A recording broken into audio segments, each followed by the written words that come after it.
Okay, if we can put the speakers list up on the screen.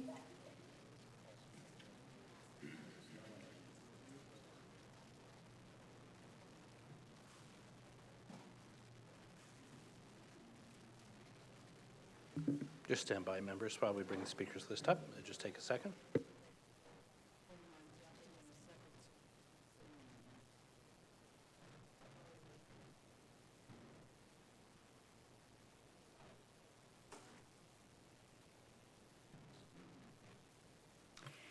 Councillor Robinson to speak. Thank you, Madam Speaker. I'm just going to dive right in here, not really say any opening comments because they've been covered. Sorry, I thought my video was on. I'm turning my video on.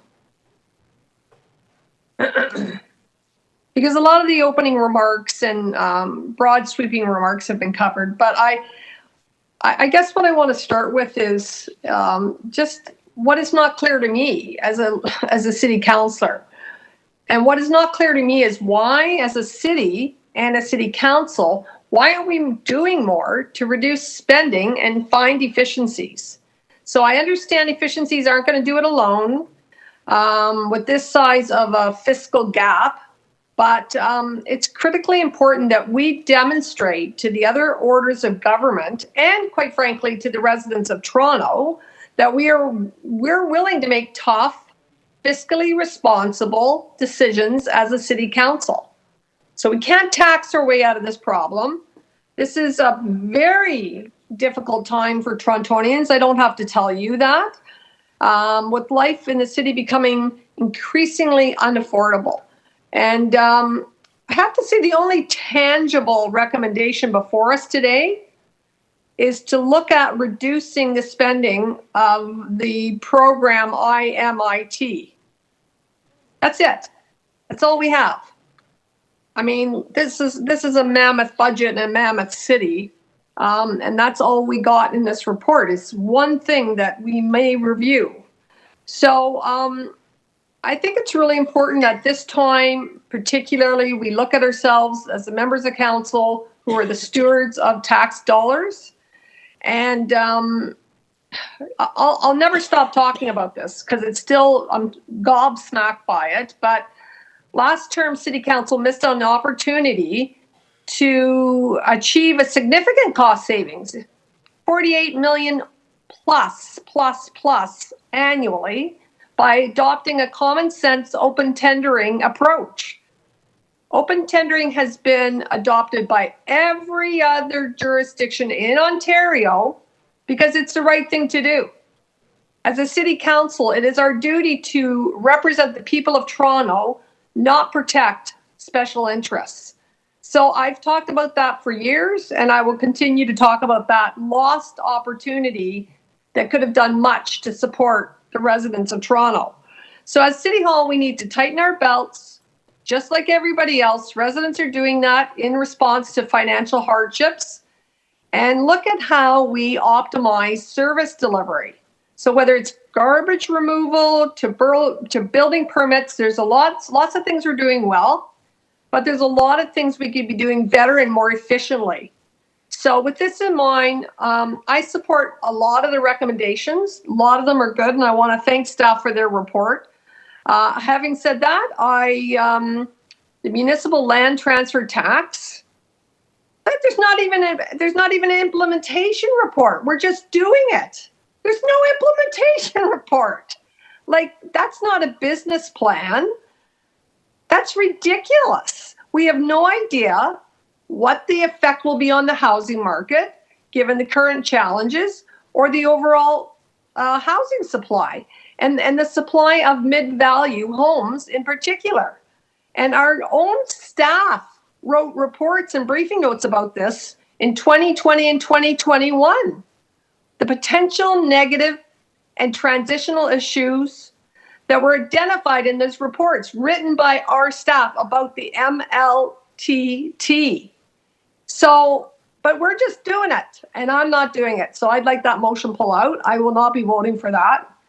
I'm a strong supporter of the formalized political treasury and governance function to ensure City Council is aware what they're voting on when it comes to new initiatives and the cost implications. I've been, I think we've been spending lots of money in the last few years and adding lots of FTEs. I'd like to have a total, how many FTEs we added in the last 5 years. I also want to reference Councillor Bradford's motion on core services. Another thing I've talked about for years is core services. So I'm very happy. I believe he's putting that forward. This is about transparency and fiscal responsibility and making sure we're providing value. So I will be supporting his motion. Thank you, Madam Speaker. Thank you. Councillor Thompson to speak. Thank you very much, Madam Speaker. I do have a motion, and I'd like to ask staff to put the motion forward.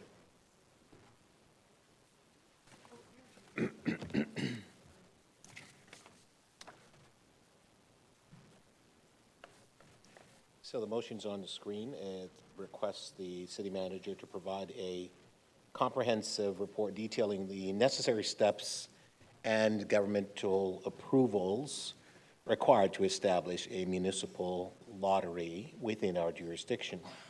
And two, that City Council requests the city manager to provide an analysis of the potential revenues that could be generated through the implementation of such a lottery. Speaker, you and I have talked a little bit about this. We've talked about what they're doing in New York. The reality is that they're generating millions and millions of dollars that are actually helping with respect to the city revenue and growing needs of municipalities, certainly not only in our jurisdiction, but across the world, needing to grow revenues with the additional burden and expenses and so on. And of course, we're looking at a series of things. We're asking the other levels of government to look at a new model, and I think it's time, it's necessary for us to move in that direction and so on. And just because I'm moving this motion, I don't know what will come of it, but I'm hopeful that what will come back is an opportunity for us to be able to implement a lottery where we can raise revenues. Just for those who may think that we don't already generate revenues from gaming, we do. From Woodbine, we heard from the city manager that we generate some $20–30 million annually. Obviously, we need a lot more. We also need, Speaker, as part of the report, we need to dispel with, obviously, Councillor Robinson spoke about IMET a moment ago. I think we need to look at that, and also the area of contract management and procurement. It says in the report we would see the benefit of about $83 million. Additionally, the DC part, with respect to ground floor non-residential exemption, we see that we're losing annually $190 million. That's a significant sum of money. If we were to reduce that, those two numbers alone would save us about $273 million. Deduct that from the $1.5 billion that would be leaving us with needing $1.2 billion and some additional to be raised. Now, I will look forward to supporting the request to look at a city sales tax only if we look at a regional approach. It would make no sense at all for the City of Toronto to simply say that we want a City of Toronto sales tax in other areas and jurisdiction within Ontario. They don't have that. It would make no sense at all. I can't see why that would be prudent for us and not for others as well. In fact, I do think it would have some economic impact, and I don't know what those numbers are, but I do think it had some economic impact. And it makes sense, for example, for us to coordinate our approach. I was one of those people who was part of FCM many years ago, the late Councillor McConnell, Kelly, and others, and I know also the late Jack Layton, who was very much supportive of that, and Councillor back in the day, Mayor Chow and others and so on, who worked really hard to see that transformation, although the federal government didn't want to cede to that with respect to the gas tax as well as the GST. I also think that we need to have stronger conversations with AMO and others and so on about the approach that we need to take, because if we were to go it alone with our approach, we're not going to be as successful, given the fact that other municipalities have the same need Toronto is a leading city, the #1 municipality in this country, the fourth largest or third largest in North America, third with respect to the US and Canada. And I think it's really important for us to make those arguments to the federal government and to demonstrate to them that we're doing more. We're pressed with respect to affordability in the city. Many of my residents, Madam Speaker, maybe work 2 or 3 jobs just to be able to make ends meet. To add more pressure to their pocketbook is inconceivable in my, estimation. Certainly, we're going to have to, look at some elements of pressure that's going to have an impact. But whatever we can do, certainly we must do. And yes, we must look at efficiencies, but efficiencies are not going to resolve all of it, but we can't do one without the other. So I'm asking you to support my request to the city manager. I don't know if there's any questions, but I'm happy to take them. Thank you. No, we don't have any questions. Thank Okay, great. you. Thank you. Councillor Fletcher to speak. Speaker, this will just be short and sweet. I have a motion to amend Councillor Cole's motion to add the word incentive. I'm sorry. That as a revision. As revision. Oh, that's Yeah. fine then. Okay. Thank you. So that's it, Councillor Fletcher? Yes, You don't want to speak? Okay. I'm fine. I won't. I agree Thank with you. many things that have been said. Councillor Pasternak to speak. Yes, thank you, Madam Speaker. I know it was short notice, but if the motion is ready, we can put it on the screen. I was surprised to hear that we've never formally asked the provincial government to upload the costs of maintenance of the Don Valley Parkway and the Gardiner Expressway. And this actually is a case study with what's wrong with the relationship between the City of Toronto and the other levels of government. If you drive from Fort Erie, and this is one of my favorite speeches, you will be on the QEW, and you will pass St. Catharines, Grimsby, Hamilton, Burlington, Oakville, and Mississauga. And all of those municipalities get a fully funded QEW highway going through their various cities. Once you hit the 427, it becomes a municipal road. And this city is on the hook for hundreds of millions of dollars of maintenance and repairs. It's not right, it's not fair, and it has to stop. You know, we face an enormous challenge, but when you receive letters that say that the federal government, this is Christine Freeland's recent letter, the ability of the federal government to spend is not finite, is not infinite. And you know, when you look at some of the things that they're spending money on recently, including $7 billion of 16 F-35 fighter jets, they put in escrow $1.75 billion for the Calgary bid on the 2026 Olympic Games. The Games actually went to Milan. And you know, if you look at the economic activity has been talked about numerous times by this city, and the crumbs that we get back from the other levels of government, it's simply not fair. If we're going to be asked to do more with less, the people of Toronto will suffer. It is true that we could look at many of our programs and find better ways to deliver them, more efficiently, cost-effectively, and that is something in this conversation. But you know, when you look at some of the items before us, they actually represent in many ways a bailout for the federal government. Torontonians are already paying their fair share. They're paying their fair share of taxes, they're paying their fair share of hard work, and when called upon historically by the federal government on various initiatives and to act in the federal interest, they have. Certainly when it came to the First World War, 4,000 young men enlisted in Toronto in the very first month of call-up. 70,000 Torontonians enlisted in the Army for the First World War, and 10,000 died in the battlefields. Thousands more had unspeakable wounds, missing legs. Toronto served when they were called to. The same occurred in the Second World War. More than 3,000 Torontonians perished fighting the Nazis. The University of Toronto campus became the training grounds for the British Flying Corps, and Downsview became the center of military aviation.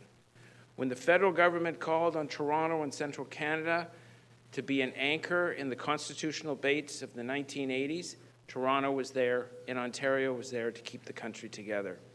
Historically, Toronto has been a leader in technology, in education, in innovation, and has helped subsidize, through its economic activity, the poorer regions of the country, and of course those provinces that were not able to make ends meet.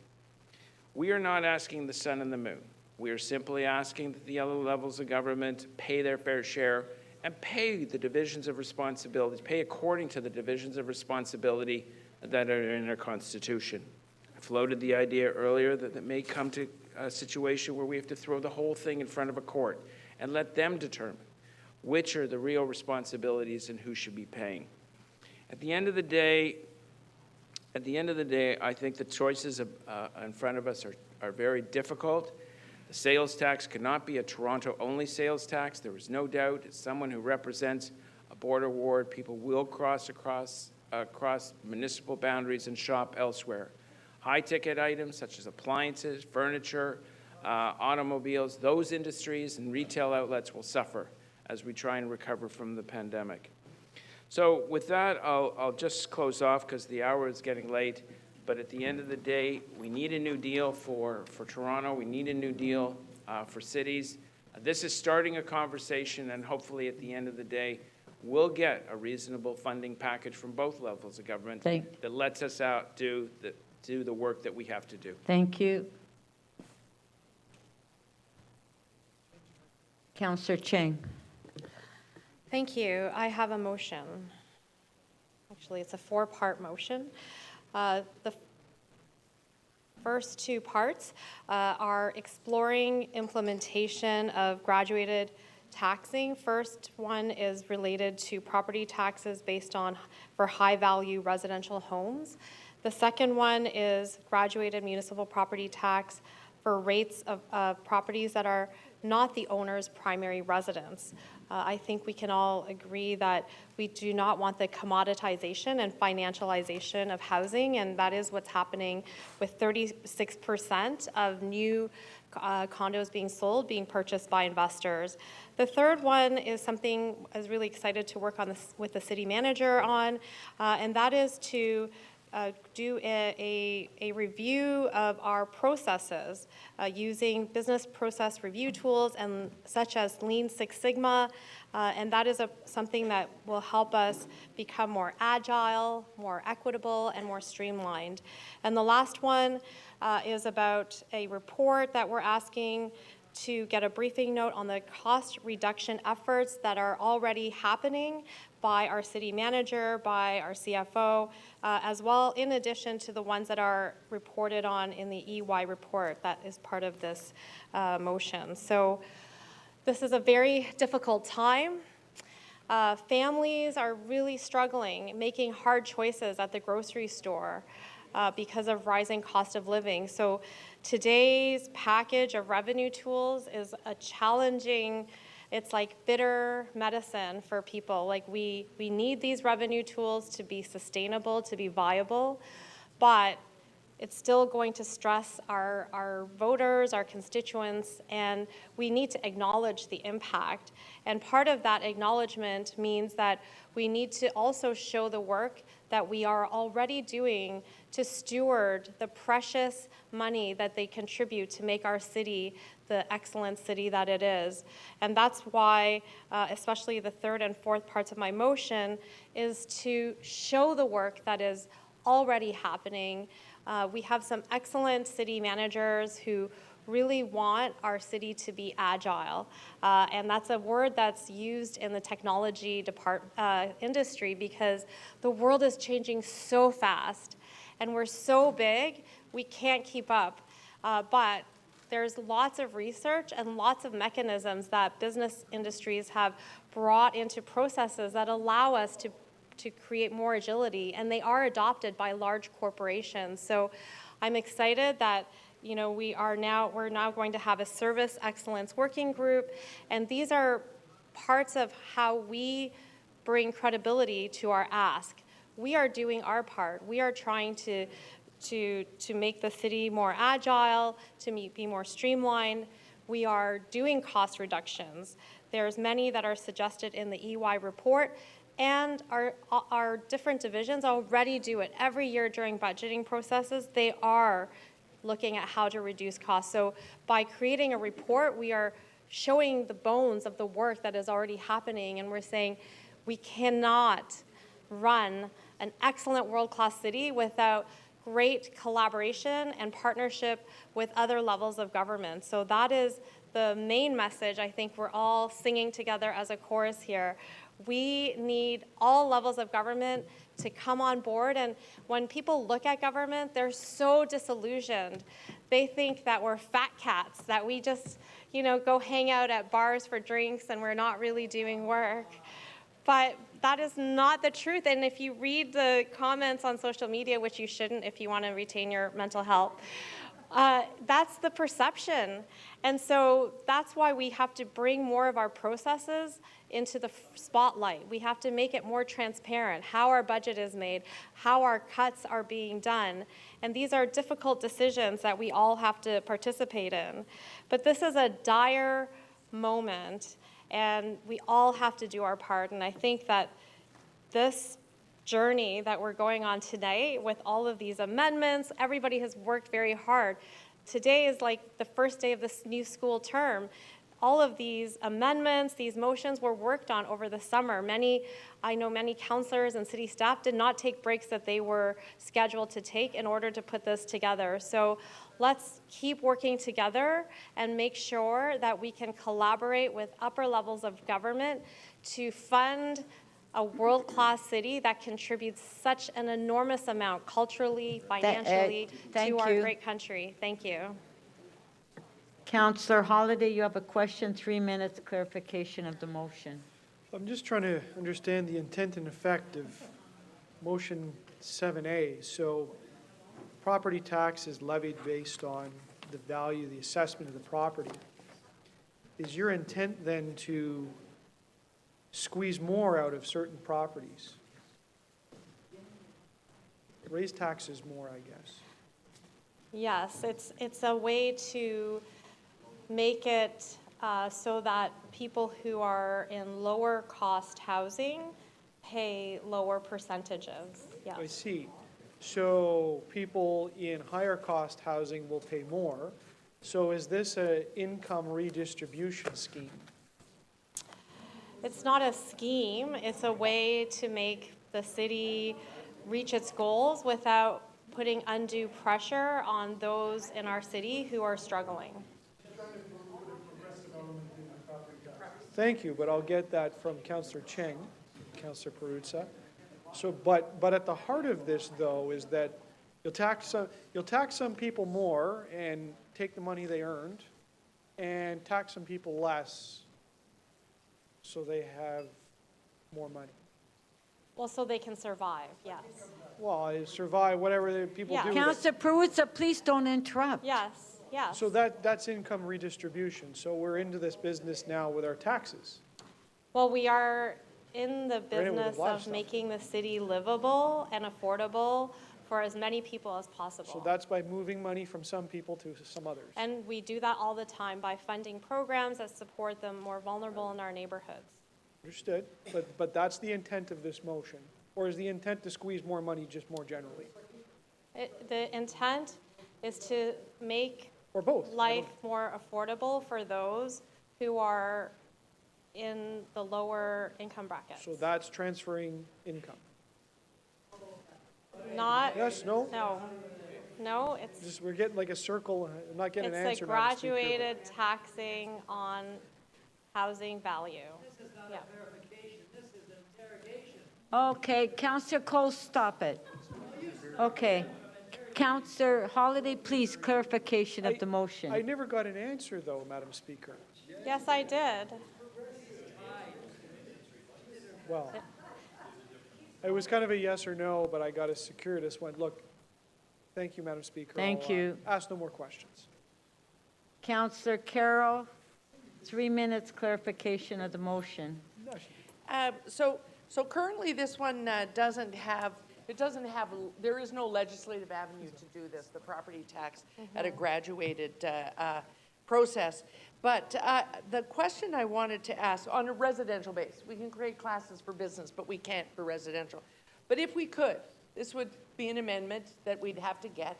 If we could, are you not concerned, a graduated LTT, that's about how much you have in wealth the day you buy a house. If you can afford to buy a $5 million house, we are proposing that does indicate you could afford a graduated land transfer tax. Property tax, however, based on a true story, a person, her name could be Shelley, could buy a house for $280,000, could spend about $300,000 on renovations, then the real estate trade takes off, and suddenly that house is worth $3 million, and I'm into the graduated rate. But my income never changed. Are you not concerned that that situation might not be arising all over your own ward? I think that in general, when we look at, for example, seniors who are often in that situation, Yeah, we create me too. exemptions for people who are in particular situations. So definitely, you know, this is just a very preliminary exploration, and such exemptions would be important to consider in that examination. Well, we do have exemptions, but the exemptions have a cap on the, they do have a cap on the income level at which we're willing to provide an exemption. The exemption's only on the increase itself, the annual increase, but there is a cap on the value of the house. If someone's claiming they need to access our hardship fund, but they say, I live in a $10 million condo at Yorkville, we're not actually going to let them access the hardship fund. You'd agree with that, right? Mm-hmm. So in a graduated scenario, what do we do about the person who bought their house? I have people in Henry Farm who bought their house for $60,000, and their houses literally are now worth $4.5 million. Well, shall we make them pay a graduated rate, even though they never earned more than 50 grand in their working life and now they're seniors? So I think that would be part of the exploration. This is not a policy. This is an exploration of a feasibility, and that should definitely be taken into consideration.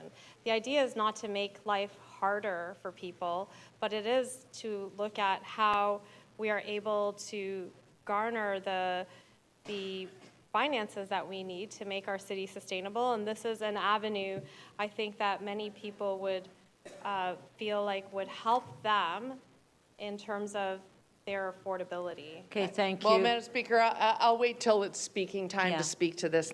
Thank you. Councillor Cole, 3 minutes clarification of the motion. Supposed to declare an interest in part of her motion because it refers to the E&Y report. Okay, so declare your interest. So I've declared it. On what? 7C, Okay, thank you. And the reason? because it refers to the Ernst & Young report, and my son is one of 300,000 employees with Ernst & Young. Okay, thank Okay. you. And Councillor Cole? Councillor Cole, can you shut off your mic, please?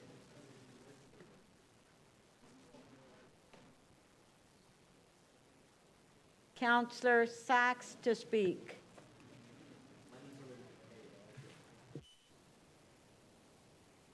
To speak. Yes, hello. I'm just trying to get my video going. Thank you very much. I have a motion.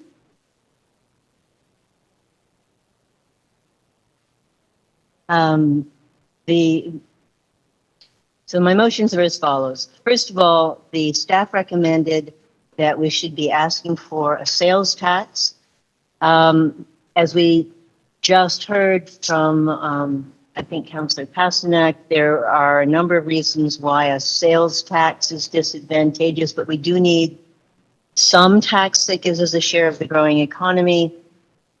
So I have proposed in my motion, the second part of the motion, that we also include in our request that the province give us one of, or some combination of sales tax and or payroll tax and or income tax, so that we don't have to spend a lot of time arguing which one of those we would prefer because we're not going to get to decide. We should be open to any of them. We need something that is part of the growth of the economy, and that is one of the pieces.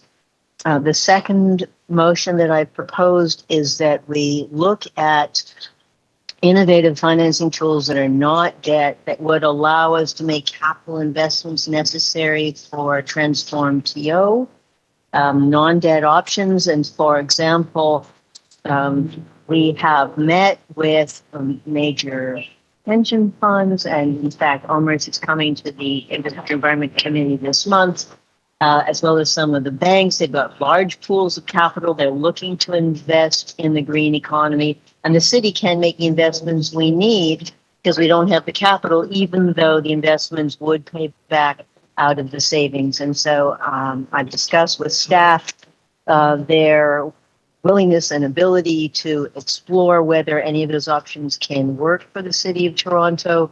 And they've indicated that they are interested in exploring it. So that is the purpose of that motion. And my third motion relates to the parking levy. The staff recommendation, and again, I do want to commend staff on the quality of their report under difficult circumstances. They have recommended that we investigate a parking levy that could be implemented in 2025. We urgently need some of that money next year. So I did discuss with staff, why would it take so long to implement the parking levy? And the short answer was that, among other things, it will take a lot of time to do an inventory of all of the parking lots in Toronto. However, there's quite a small number, less than 20, as far as I can tell, of lots that contain more than 1,000 parking spots, starting with the one under City Hall, including the Metro Toronto Convention Center, including the Church Street parking lot.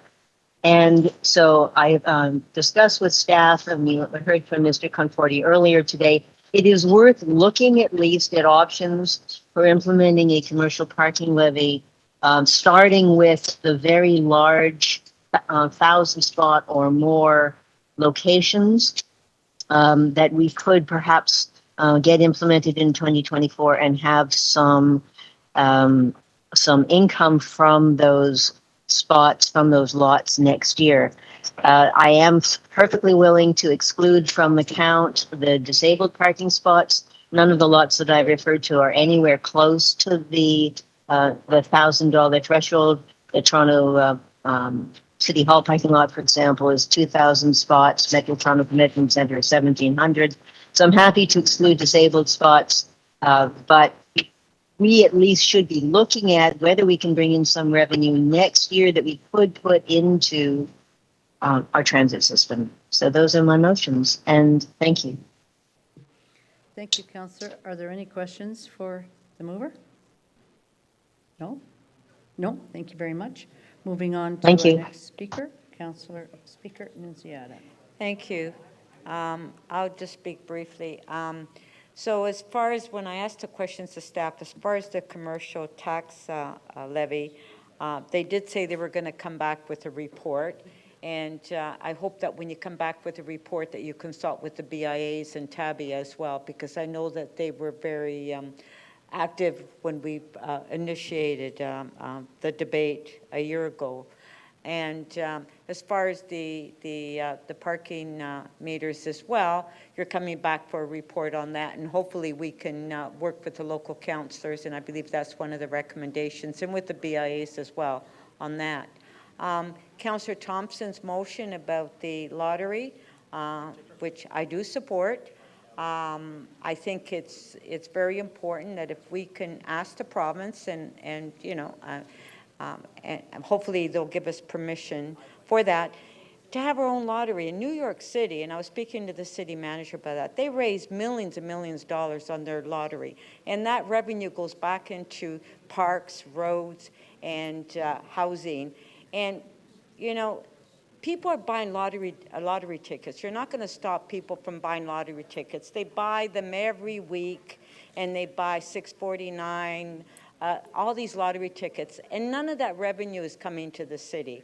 If we had our own City of Toronto lottery where people knew that that revenue was going back to the city, I think you'll get people buying the City of Toronto lottery rather than 649, Lotto Max, and all these lottery tickets that they have, which we're not getting any of the revenue at all. So I think it's a good motion, and I do support that.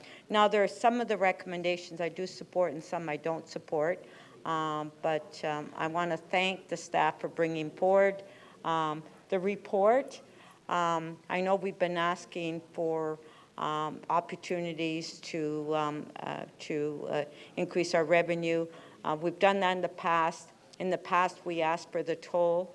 I think that was a few years ago, and the Premier at that time said no to that because most of their members that were in the 905 region didn't want to have that the road toll. So we tried that 2 or 3 times, and we were told no for that. So I hope the province will look at, as far as the lottery, and give us the opportunity to at least get some revenue from the revenue that they're getting from their lotteries. Thank you. Thank you, Speaker. Councillor Carroll, you had your name on. It's now off that list. I did have my name on, Madam Speaker, but while I don't have the procedural bylaw right, it was my hope that as a courtesy of my colleagues as budget chief, I would speak immediately preceding the mayor. And I know there are other councillors that have circulated advanced motions, and they should perhaps put their names on the list. Carol, your name was here. Yes, it was. I removed it because I was hoping that as a courtesy for my fellow colleagues, that I would speak as budget chief immediately preceding the mayor. Right, I and there are understand. colleagues who have advanced circulated motions to the clerk. I was hoping they might put their names on the list. Well, I don't know which councillors have, are there any councillors that have sent their motions to the clerk that have not spoken? No, there isn't. I'm happy to speak then. Okay, and Councillor I suspect Carroll. Councillor Perks will be going immediately after me on the list to call the question. Okay, Councillor Carroll, why don't you speak? Councillor Carroll, you speak, and then the mayor will be the last speaker. Councillor Carroll. Okay, Councillor. If you can put your name, if you can put your name, please. Madam Speaker, Councillor Nunziata. Oh, okay, you need to see my name? Thank you, thank you. Advanced circulated. I haven't advanced circulated, that's all. Thank you, thank you. Madam Speaker, I'll cede to Councillor Bradford, and I'll go immediately after. Oh, Councillor Bradford, you want to speak? Well, I'm happy to speak. I was just. Okay, well, can you please put your name on I this? just hadn't advanced circulated my motion, so I didn't actually think that Councillor Carroll was referring to me. That's Well, all. it's any member that has put their advance motion forward. Which I haven't. Okay, have you? So, no, I have not advanced circulated the motion, just to be clear. It's okay. I'm happy to speak to it. Okay, can you put your name on the screen, please? Just logging in to do that. Okay, Councillor Bradford to speak. Sure. Councillor Bradford to speak. Yep, thank you, Madam Speaker, and appreciate everyone's patience. I have 2 motions that I would like to move, and if I could get those displayed on the screen. As we've discussed and you heard in my questions today, the first is asking City Council to request our City Manager to retain a third-party consultant to undertake a core service review and report back with the findings and any subsequent recommendations to exec in 2024. I recognize that this takes time, and in my conversations with our CFO and City Manager, they recognize that 2024, at some point in the year, that would be the right time to ask for that. And then the second motion, if you want to put that up there.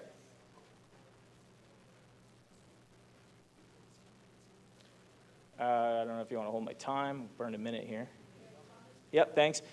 This is asking City Council to approve an increase to the increased maximum value consideration of up to $750,000 for first-time homebuyers rebate under our MLTT. So let's start with the core services review first.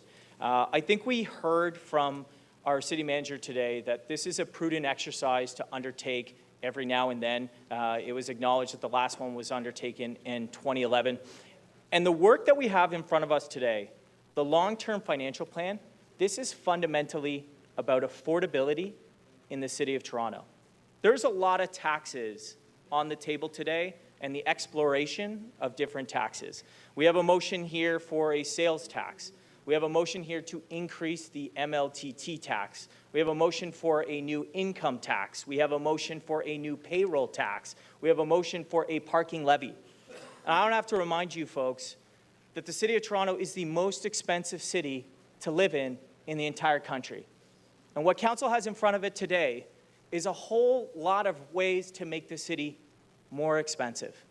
What I'm not seeing enough, and I heard from commentary from Councillor Robinson and Councillor Holiday and Councillor Nunziata, what we're not seeing a lot of is cost control measures. Now, in this report, there's a couple things. They've highlighted the IMET program. That's a good one to look at.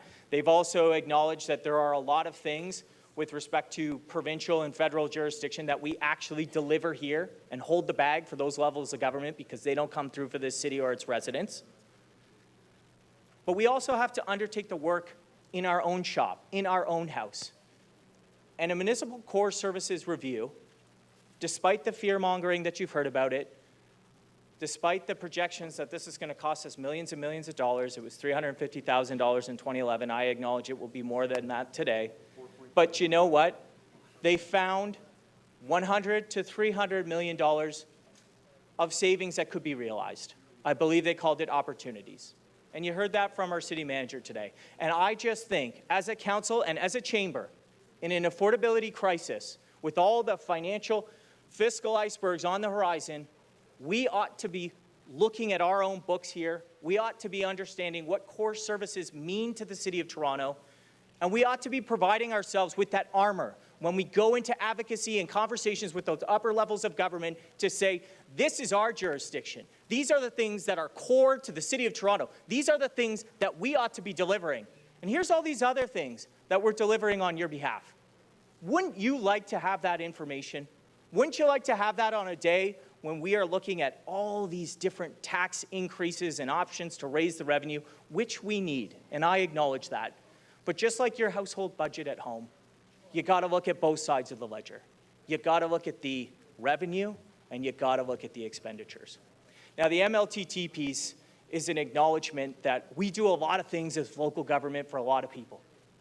But often forgotten in all of that is the middle class of Toronto. The core to this city's economic vitality, the people that are working the jobs, the people that are making contributions to economic growth. I had a meeting with the Board of Trade last week, and they pointed out to me that in 2022, 50,000 people left the City of Toronto in a flight for affordability because they couldn't afford to live here. Now, when we brought in the municipal land transfer tax in 2008, we implemented a first-time homebuyers rebate because we recognized first-time homebuyers, we don't want to balance the books on the backs of those folks. They're already struggling. They've got everything all in to buy into this market. And yet since 2008, more than a decade later, home prices have tripled in this city, and you know that. And the first-time home buyer rebate hasn't moved a nickel. So I'm taking $750,000, which is the average price of a condominium today here in the City of Toronto, very expensive, and I'm saying, you know what? This chamber is about setting priorities. Let's prioritize affordability for the middle class, for families, and for people who are trying to make it here in Toronto. Thank you. Thank you, Madam Speaker. We do have a question for you, Councillor Moyes. Thank you, through you, Madam Speaker. Motion. Thank you. Just a quick question to Councillor Bradford. So in his motion, he talks about the core service review, but my understanding, and if I'm wrong, please let me know, is that the province is considering a forensic audit of the city books. So if the province will be doing that, why do we need a core service review simultaneously? They're two different things, and I asked our city manager that very question. You know, a lot of people have been talking about the audit that's underway as a result of legislative changes and Section 37 and the CBC charges and parkland dedication and development charges. That is different than a core services review. Those are not the same thing, and they do not equate. This will provide us a better understanding of what we are delivering, how we're delivering it, the value for money that we're achieving in the delivery of those services, and what is actually core to the City of Toronto. It's separate from the audit that's underway right now with the province. So when I read core service review, to me it means cuts. Am I reading that wrong? I think so. I think it's going to look at the whole suite of services, and there are many things that the City of Toronto does. And I think, given the financial situation that we have in front of us right now, we ought to be looking at everything, and we haven't looked at it for more than a decade. And I honestly think that there's a lot of Torontonians out there that with all the conversations of new taxes and revenue and things that are going to make life in Toronto more expensive, it behooves us. You can go to the feds and say, no, this is not core to the City of Toronto. That is, in fact, an extension of the services that you ought to be providing. And maybe we're happy to provide it, but we're not happy to provide it without a check from the federal government consummate with the cost of delivering those services. Thank you. Thank you. Councillor Chang, 3 minutes clarification of the motion. So in the EY report, it says that every city program and service must be examined as to whether changes, including reductions to existing service levels and elimination of planned or desired service enhancements, need to be made. The size and severity of the city's financial pressure means that there is no city asset, program, or service that should be excluded from detailed review and evaluation. Does your program review, does it meet this goal that is being described in the EY report on page 8? I'm actually really grateful, Councillor Chang, that you brought that up. I actually have that highlighted here in my binder, page 8, because that paragraph, and everyone take a look, if you read the EY piece, it's page 8, it's the last paragraph, as you just described. That's exactly what we need to be doing. That is professional advice that we have received. We have to look at everything. Of course we do. That's not a surprise. You would want that type of information.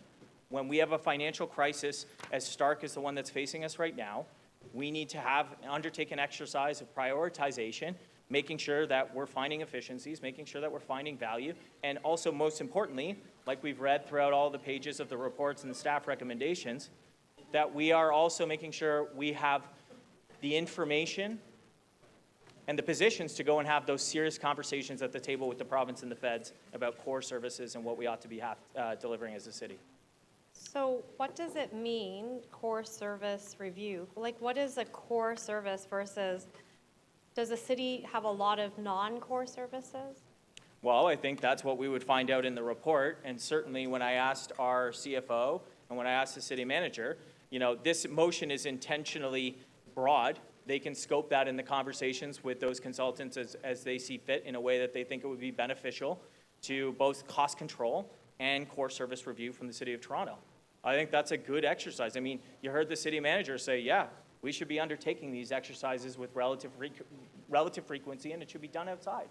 I think that's helpful. So we're saying that the city manager is going to define what is a core service, and then under he's gonna write the he'll work with procurement to hire a consultant to undertake this work. Okay. And it'll come back to executive committee, and then executive committee, which I'm not on, can take a look at it. Great, thank you. I would like to have that information. Thank you. Thank you. Councillor Myers, 3 minutes clarification of the motion. Thank you, Speaker. Regarding the second part of the rebate, increasing the rebate for $750,000 for first-time home buyers, do you have a cost estimate of how much that would cost? $92 million. And do you have an estimate of where that money would come from? Well, there's a lot of places where it could come from. I mean, the report talks about the IMET program that we're rolling back. We're also increasing the MLTT program today. Additional taxation on, I think it's been referred to as the mansion tax, properties over $3 million. So there's a lot of places, but like all budgets, it's about priorities. And I would say standing up for families, standing up for the middle class, prioritizing affordability for the people who are being forced to leave the city right now. That is something that we can do as local government right now, today, to improve affordability for the middle class in the city. I think that's a good idea. But wouldn't we be negating some of the tax increases we'd be approving if we automatically gave a $92 million tax? Yeah, it is a revenue that we will not collect. And if you go back to the origin of the municipal land transfer tax and the fact that I believe it would have been the David Miller administration at the time, and some of the councillors here were here at the time, so correct me if I'm wrong, but my understanding would be the premise of a first-time home buyers rebate was an acknowledgement of the chamber at the time and council's position that a land transfer tax is one of the biggest taxes people are going to pay in their lives. It's very expensive when you get whacked with that bill while you're trying to close on the most expensive purchase of your lifetime. And I think the acknowledgement then, by having a first-time home buyer's rebate, was to say, you know what, those folks who are already struggling, trying to get in the property ladder, trying to realize home ownership, we don't want to put that burden on their backs. And that's why a rebate was there. But since then, since 2008, 15 years later, that price has stayed at $400,000. And as you heard in questions, not a lot of properties are transacting or trading in the city of Toronto at $400,000. So that's why I use the number $750,000, because that is the average price of a condominium transaction from July of this year.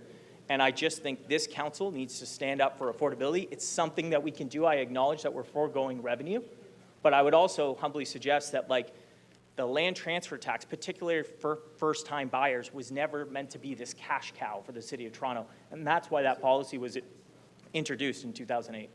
Right. I mean, I support what you're trying to do in principle, but I just think it's a bit risky to, you know, approve a $92 million tax cut on the Let me fly tell you what, without any reports from staff and without knowing exactly how much this will cost. Well, we just approved a report from staff today That was studied. No, hang on. Let me finish. I'm answering your question. We approved a report from staff today to approve in principle 7,500 additional affordable units.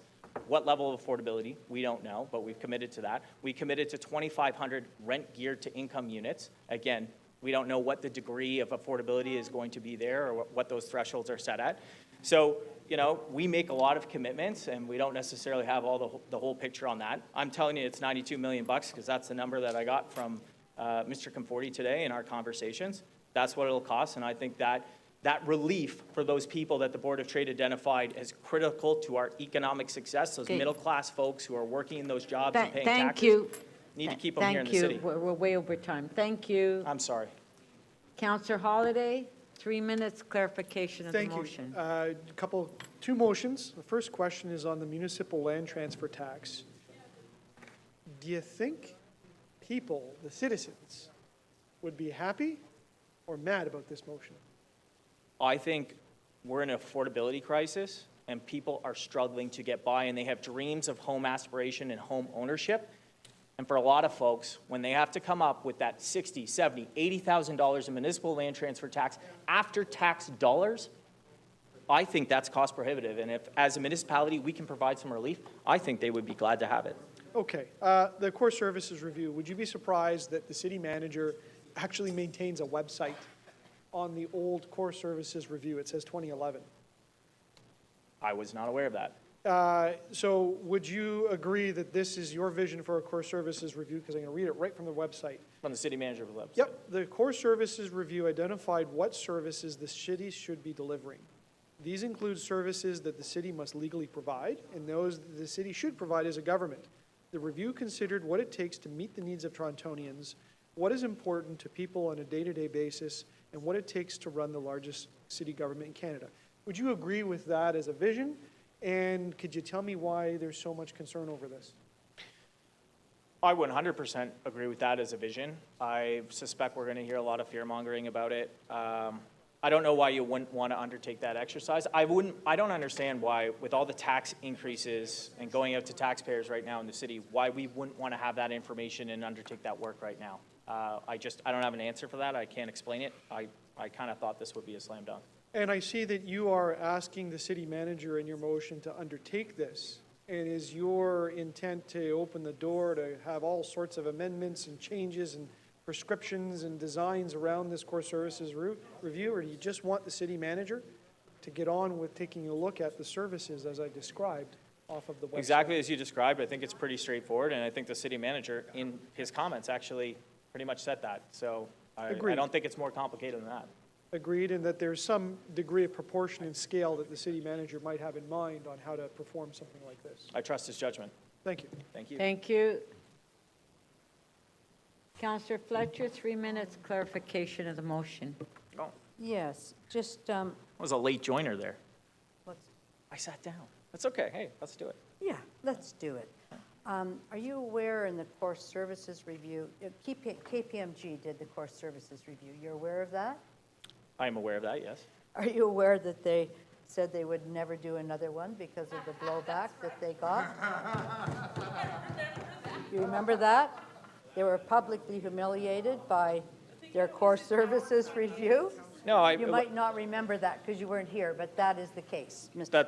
That's right. I Yeah. wasn't here, and No. I would just say So that, that is like, what happened. that's actually kind of a shame, right? Like, Well, I you don't know why somebody you'd trying say to that. undertake that work, and there's so much They were blowback from embarrassed people. by Yeah, them saying I don't what think weren't that's course positive. services. So are you considering libraries a frill or course services, in your opinion? Libraries seem like a core service. Are you aware that, you think childcare is a course service or is it a frill? The reason I'm asking I'm asking you. No, the reason, I'm answering your question. The Yes. reason I am asking for the report No, is I think that this work should be undertaken in the 2023, I hear you, 2024 but I'm asking context. your opinion. I mean, if- I got the report. Do you want to go through line by Well, let's line go and do the line- whole thing? long-term Councillor care. Fletcher, We please do allow another the 24-hour councillor to meeting answer the again. I'm question. just asking about long-term care. Yeah, please, Councillor Fletcher, allow Councillor Bradford to answer. Well, I'm just asking the question. I'll just, I'll clarify. I'm not actually undertaking the core services review. understand. Yeah, so I'm going to leave that to the professionals. I'm going to leave it in Right. the carriage of our city manager, who apparently has a website on this. Were you aware of that? No, I was asking Councillor Fletcher. Well, I it's wasn't. not my chance. Yeah. I'm asking you questions, well, Councillor. You had we're your having a chance earlier. dialogue. Sorry about that. So it's all good, but I'm just Okay. Thank saying you. that I will leave it in the hands of our city Yes, manager, but- who expressed that this is something would be helpful and supportive. He expressed that this is probably something that we should undertake on a regular basis here at the City of Toronto. We Oh. haven't done it for more than a decade, and, his... I think it's hi- my y- turn to ask Yeah, you there was an questions. agreement that this would be a prudent thing for us to do on a day when we are considering numerous tax increases to the Torontonians. Okay, see. Councillor This- Bradford. This would be Councillor- something that was helpful. Councillor Fletcher, one more question. Well, I have 28 seconds, but the fact is, I'm just wondering, in the core service review, I'm sure you're aware that in the core service review, closing libraries, closing childcare, closing long-term care, closing the zoo, closing theaters, that was everything that came forward in the long-term, in the core service review, that this city should close because those weren't core services. And some of us here might remember that. And I'm just wondering if you are aware that those things were turned down robustly by everybody's residents in this city. Are you aware of that? I'm aware that there Thank were you. $100 to $300 Thank million you. of savings, No, and no, you I'm voted against asking you it. if you're aware they were turned down by the Okay, residents. okay, Councillor Fletcher, please. No, I'm Councillor Bra- asking questions and Yeah. he's not answering my question. Yeah. So, Speaker, So, Councillor Bradford, can you answer the question? are you aware? Yes Okay, or Councillor no? Fletcher. Thank you. Councillor Bradford, did you want to answer the question? No, Madam Speaker, I Thank you. made Okay. my point clear. Thank you. Okay. Yeah.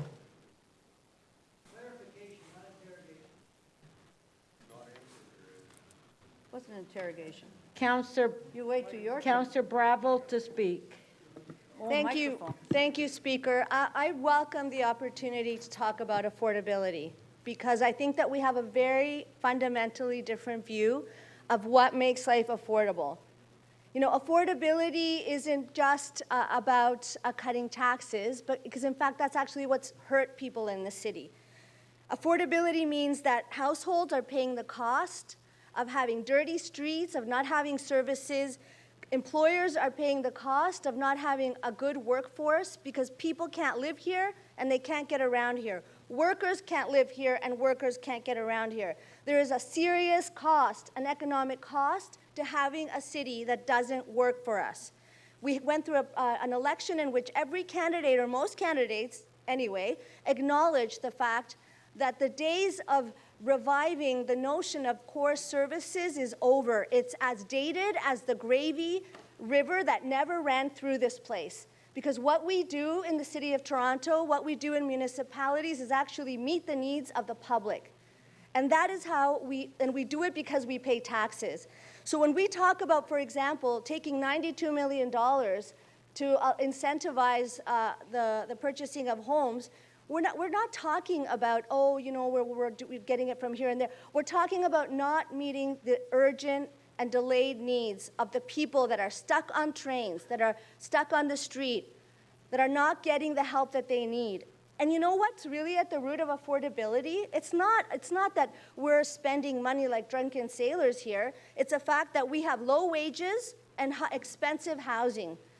You know, it takes $40 an hour to be able to live in the city of Toronto if you're one person. And in October, we're raising the minimum wage in Ontario to $16.50. That's affordability. If you care about affordability, you should focus on that. You know, let's talk about services. People that can't pay their rent, people that can't get around on transit are going to food banks. Those people need services. That's what's hitting us here in the city of Toronto. And we are talking about and contemplating the notion that we would even look at cutting those services. That's going to undermine and destroy the affordability, the lifeblood, and the lifeline of so many people. This is the most unequal city in Canada. We have the largest raw numbers of child poverty. This is the only province in Canada where municipalities are expected to deliver on social services. That's the affordability. That's the root of this. It's not because anybody's, you know, not looking under the couch cushions for extra change. That's been done. Is that a decision was made to download social services to municipal governments, and then the knees were cut out because the money didn't flow. In fact, since then, cost-shared programs are actually, we're providing a bigger share at the municipal level. So this isn't a Toronto problem, I'm sorry, but this is a Caledon problem, which just said it had a $500 million deferred capital and urgent needs. This is an everywhere problem in Ontario. We have special issues here. The TTC is the only transit system in North America that doesn't receive a penny of operational funding from any senior order of government. These are the problems that we're facing. We can't have safe streets and robust economy and a robust local economy if we're cutting in this way, because that's what this proposal is about. Penny wise and pound foolish. And I gotta say that when we entertain this notion of reviewing and mistrusting the budget process that happens every year and the review that every division is doing constantly to reduce costs, we are handing the provincial and the federal government the weapon that they need to turn around and say, oh, you haven't done your job. No, we have done our job. And now it's time for them to do their job. We can't on one hand say, oh, we need more money to support shelters and refugees, and then say that, oh, we're not actually stewarding the finances of the city appropriately. I care more about affordability than almost anything. But the people that I have in mind need the services that we provide and the infrastructure that the city provides. And the way that we get there is through responsible stewardship of the city finances. We're talking about making changes around procurement. We're talking about ending corporate subsidies. We're talking about the sales tax piece, which grows with the economy. This city is doing everything it can to do the right thing, and we need to stand by this report and not entertain any notions that we have to be cutting here and there to get to where we need to go. Thank you. Okay, Councillor Carroll. Well, Madam Speaker, I'm very lucky. I can focus on the motions that I have to move because Councillor Bravo really has handled the commentary that goes with it perfectly. And so I'll focus on the motions that I have to move. The first one is regards the core service review that Councillor Bradford just moved in his 9A. I'm making a change to this. His motion will first have to be voted on. I'm asking that we not support it. I'm moving instead. City Council requests the City Manager report back in advance of City Council's consideration of the Mayor's 2024 budget on the feasibility, cost, and value for money considerations of conducting a core service review. Instead, what I'm moving is, I have them on, I'm moving on to the other motions. I don't know if clerks can go there with me while my clock is moving.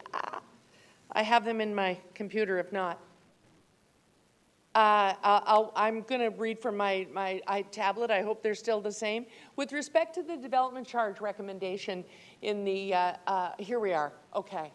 The Council direct the City Manager in consultation with the CFO and Treasurer to report October 31st to Executive Committee on a recommended approach to annual rolling program reviews that would include in-depth analysis on service delivery, staffing, opportunities for ongoing savings, not one-time goofy savings that no one can support, but opportunities for good ongoing savings, including those in for the 2024 budget. City Council directs City Manager and CFO and Treasurer to report back in advance of Council's consideration of the Mayor's proposed budget on the costs and implications of increasing the maximum value of consideration for the first-time home buyers rebate under the municipal land transfer tax. I'm moving those motions because you are, I assume, because nobody much mentioned it, going to adopt tonight a graduated increase to high-value properties for MLTT. We know the cost of those. It's been reported back to us many times. What we haven't heard is what is the financial impact of raising the first-time buyer. And so we need to find out what the impact of that is. If it wipes out the earnings in the other, then we've achieved nothing tonight. And so I'm saying let's let staff tell us what it would be. Maybe 750 isn't the magic number. Maybe we'll find out by letting our professional staff tell us.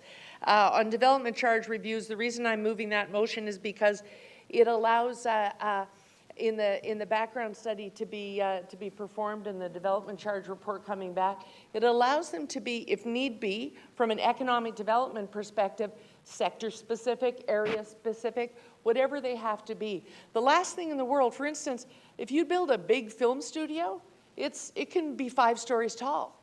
You don't want to suddenly change that formula and disadvantage the film expansion that we are trying to undertake right now. That's just one example, but they would be able to include those as a result of my amendment when they report back to us. On the motions that have been moved so far, Councillor Holyday has one on outsourcing waste collection. I'm going to be voting no. That's an action already exhaustively explored and found to be a financial wash. So that's not going to solve our problem. On his motion 1D, asking that we actually offer a voluntary separation program, we're kind of bleeding staff to the GTHA now. We've been talking about being short-staffed since COVID ended and people started their mass exodus. So that doesn't really help us solve any problems. It just makes us more short-staffed, less efficient, and then we really start making expensive mistakes. So that one's a no. There is a request to the Auditor General to look at something, and that's credible, and I'm going to be voting for that one from Councillor Holyday. On the 1F, to take anything that is wealth redistributive and it has to have a matching revenue that comes from something other than property tax, that's our very problem. That's the very nature of the problem that we have. Property tax are not wealth redistributive, and yet what's been downloaded to us is to deal with those things. And we can't abandon the people inside the City of Toronto, but we have to continue as adults who have tried everything over the last 20 years, as Councillor Bravo has observed from outside and inside, both. We have to, as grown-ups, say, there's only so much we can do. We're becoming less efficient, not more, with each cut. At this point, they're cuts. They're not efficiencies anymore. We're getting less and less efficient with each one. And so trying to match revenues means that's a pathway to, so stop doing it. We're not going to abandon our residents. We need to continue the intergovernmental advocacy to solve that problem. And Okay, that's what the long-term financial plan is about. Someone may have questions of me, Madam Speaker. Thank you. Can I raise a point No, there's no questions. Can I raise a point of order? Okay, last speak, Councillor Perks. Councillor Perks has a question of the mover. Sorry, Councillor Carroll, you went through a lot there. Okay, Councillor Perks, you want to ask clarification of the motion? Yes, he does. I absolutely do. Okay. Yes, I haven't put my name on the list. You went through a lot there, and I was trying to follow along. If I heard you right, there's just the one motion from Councillor Holyday E that you think is good. Yeah, but I can what I support didn't that understand, but what I didn't understand. Madam Speaker, can you stop our time? Hold on. I don't know what the point of order is. There's a point of order. Councillor Thank Holyday. you. Speaker, the point of this is for clarification of the motion, not to ask questions about the member's speech. So, Fair enough, Councillor fair- Councillor Carroll, thank use you. some more Clarification time of my speech. to to provide commentary or criticism of motions that I Yeah, placed, yeah. and the question came about clarification about what she said on that. If I could just have the floor, Councillor Speaker. Perks, just clarification of Councillor Carroll's motion, Yes, and I please. want to be very clear with the members of the chamber what I'm attempting to do. We have 20, or I'm not even sure of the number, 15 or 20 different ideas here.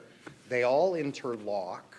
Yep. And Councillor Carroll's motions help to tidy up some of the things that were moved in a useful way. So going through some of the motions we already had, which Councillor Carroll's talking about amending, is actually something I need to understand before I can vote on her motions. Okay? That's what I'm trying to do. Fair enough? Can I proceed? So am I in order to do that? Okay, Councillor Carroll, just answer the question. Yes. So yes, 1E is one I can support. The reason I'm commenting on the others, Councillor Perks, is in my view, they are replaced by my one motion about doing a true rolling program review that really gets at real savings. That's why, for instance, on 1G, I won't be voting for tying everything to the annual growth rate, because as you may have heard when I asked my questions of staff, our annual growth rate is tied to the things that are downloaded to us to do, not to our actual ability to collect revenue. And you can't speak of them in gross terms when the net budget is the real problem. The rolling program review would actually indicate to you that as the province, whether we like it or not, has uploaded the services of tests, we don't really need the actions in 1H, because they actually are taking over the means testing, they're taking over the actual services themselves. And the rolling program review would tell you that. The program review would also tell you that we don't need motion 1B from Councillor Holiday that looks at the fair wage policy, because that is something that would be looked at, because the fair wage policy actually impacts the capital program of every division. So whichever one he looks at, we're going to find out how that works. With respect to some of the revenue tools, I actually think the rolling program review will justify motions such as Councillor McKelvey's that says, yes, we should ask the province about income-based tools such as an MST or whether or not it is a share of the current HST or a new point on the HST. It will also tell you that, yes, having done our rolling program review, we really do need some form of income-based tool, which is contained in Councillor Sax's motion. One of Councillor Sax's that I won't do, because I like the thoroughness of something like a rolling program review, I can't support rushing the parking levy. Rushing implementation is exactly how we lost the vehicle registration tax, that great fee that extended lower Simcoe, straightened out the Dufferin job, and the Morningside grade separation. Thank you. Your time's up. Thank you very much. That was quite helpful. Councillor Fletcher. I don't know if anyone else has Councillor questions Fletcher, of me. yes, Councillor Carroll. Councillor Fletcher, 3 minutes clarification of the motion. Councillor Fletcher. No, Councillor Holiday was just trying to speak here. I just wanted to be clear, because for whatever reason on my CMP, I can't get up some of your motions. They're not listed here. Everybody's motions are here. And it is obviously I'm interested in the core services review, as you can tell from my question. So what is your motion on the core services review? Is it to take it now or to ask the city manager to do something? I'd like yes, to. the most important thing is you will be asked to vote on Councillor Bradford's core service review motion first. I'm asking that people vote against it, because what I am moving is instead that we ask our staff to tell us at our earliest possible executive committee what it would cost to undertake another core service review. Because as we know, the one we did netted us $16 million, 1.6 in savings. Not 100, not 300. What you're suggesting is that we get that information first and then make that decision. And I'm assuming within that, we'll get some information back about some of those big buckets that were suggested by KPMG, where we could save a lot of money, like on closing libraries, closing childcare, closing things, zoos, High Park Zoo, everything else, right? I don't think we have time to waste on those. That's why what I'm moving is that immediately. No, I'm asking that you'd expect to hear some of that That's what I'm asking. I'm interested You to may know. well, you Thank may well I get can ask that question there. What Thank I'm you. asking as an alternative is I that hear staff you. start immediately on a proper rolling program review that actually would net us some savings that we can use and can actually explain So to our a community. staff review rather than a Yeah. KPMG or a third-party large Okay. corporation review? You're expecting it to be done internally? Yes. Yes. Because it can start today. There won't be any need to procure someone to do it, since, as you rightly point out, KPMG said never again. We wouldn't have to deal with all that. We can start tomorrow. Okay, thank you. Thank you. Yeah. Point of order? Point of order, Councillor Holiday. Thank you, Speaker. I would like you to rule on whether or not Councillor Carroll's motion 10C is in order on the grounds of Section 27-96 on a motion to amend, because I feel that it is a contrary action to the motion that is proposing to amend at minimum, because it seeks to defeat it. It changes it from a directive to a report on feasibility. And if not, if that's not adequate for you, it is a new or changed policy. Sorry, point of order, Speaker, again. I hate to do this, but I can't Councillor get those Fletcher? motions. I can't see Councillor Carroll's motions for some reason on CM. Am I missing it? Do I? No, we have to. So I'm happy to Pardon? clarify that. if Just a Councillor- No, second, it's so I okay. can see Councillor them. Carroll, please. Sure, Okay. whatever. Which motion was that, I'm just Councillor? looking at them all. Am I making a mistake? Speaker, it was 10C, Okay, hold on. 10C? which is an amendment to Councillor Bradford's motion. Okay, just a sec. Let me find it. Okay, I have it, yes. No, all of Okay. those, there's a lot. Yeah, I saw that. 9A, no, yeah, I just. Thank you, I'm just looking. Rule when we get to it. Okay. But Okay. if I can help in any way, I'd just like to Okay, explain well- that, as I have already explained, it Councillor- can only be voted on after the unamended No, I motion is understand, voted but on hold first. on, we have another question too. That is what you said to me. Yeah, we have one more question. Councillor McKelvey, clarification of the I think my motion, please. question would depend on the ruling that you're going to make on this Okay, first. thank you. Okay, last speaker, Mayor Chow. We'll get the She's ruling going to when wait we till go. we're voting. Yeah. Yeah. So Kelly's not actually amending Brad's motion, she's moving an alternate. CMP shows something different. I can withdraw this. She's Just vote for the rolling program review. I'll withdraw this. It was given to me. This is a problem. Hello, please, please. Councillor Carroll, can you just please sit for a minute?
Okay, members, the clerk will just make a comment. Madam Speaker, I just want to first clear up that Councillor Carroll's motion 10C is an amendment to Councillor Bradford's motion, so it will be voted on first because it's an amendment. Madam Speaker, my advice to you is that the rule of not being able to move a contrary amendment does not apply here. This is a modification of a proposal. It's an amendment to a proposal properly made. A contrary motion would be, for example, to insert the word not do something. That is a contrary amendment to a motion, and that is clearly out of order. But my advice to you, Madam Speaker, is that this is an amendment. Okay, so it is amendment, so it is in order. So, Councillor McKelvey, did you want to Thank now you, ask Madam a Speaker. question? Yes, I do have clarifications of Councillor Carroll. So there was a lot in your speech. It was great. I just want to clarify on Councillor Holliday's motion that the one that you were comfortable with was i.e. about the audit. Sorry. Okay.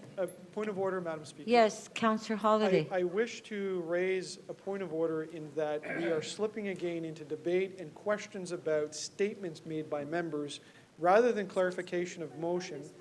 Councillor Carroll does not have any amendments to any motions that I placed, and did use that's her. fair. That's fair. I'm sorry, Councillor Carroll. There is no motion from Councillor Carroll on a motion that I placed. Okay, that's fair. And yet the debate has strayed into that territory.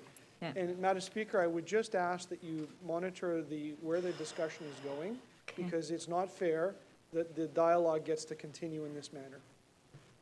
Okay, Councillor McKelvey, do you want to ask a question on clarification rather than talk about other members' motions? Yeah, no, that's totally, Okay. it's totally fair. Okay. And I mean, I that's what apologize you're for here that. It for. you did have a lot packed in there. So Yep.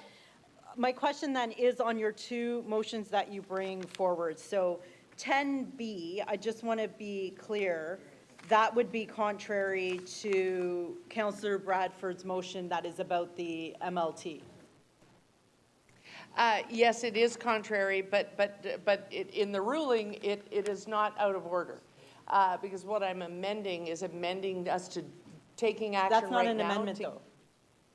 What I'm asking is that we get the actual information from staff as to the cost of doing said. But it has to stand as a separate motion, which is why That's we're the bringing a one that separate has to be voted on in the order of placement. Okay. Am I correct? And then 10C, correct. And then 10C, though, you are amending an existing I am motion. amending, and it has been ruled in order. Okay, thank you. Sorry, you had a lot in there. I just want to make sure I fully understood where you were going with the intent of those motions. Thank you. Okay, last speaker, Mayor Chow. Oh, Councillor Moyes, you had a question? Please, just clarification of the motion. Don't talk about anybody else's motions. Okay, please? Huh? Yeah. Exactly.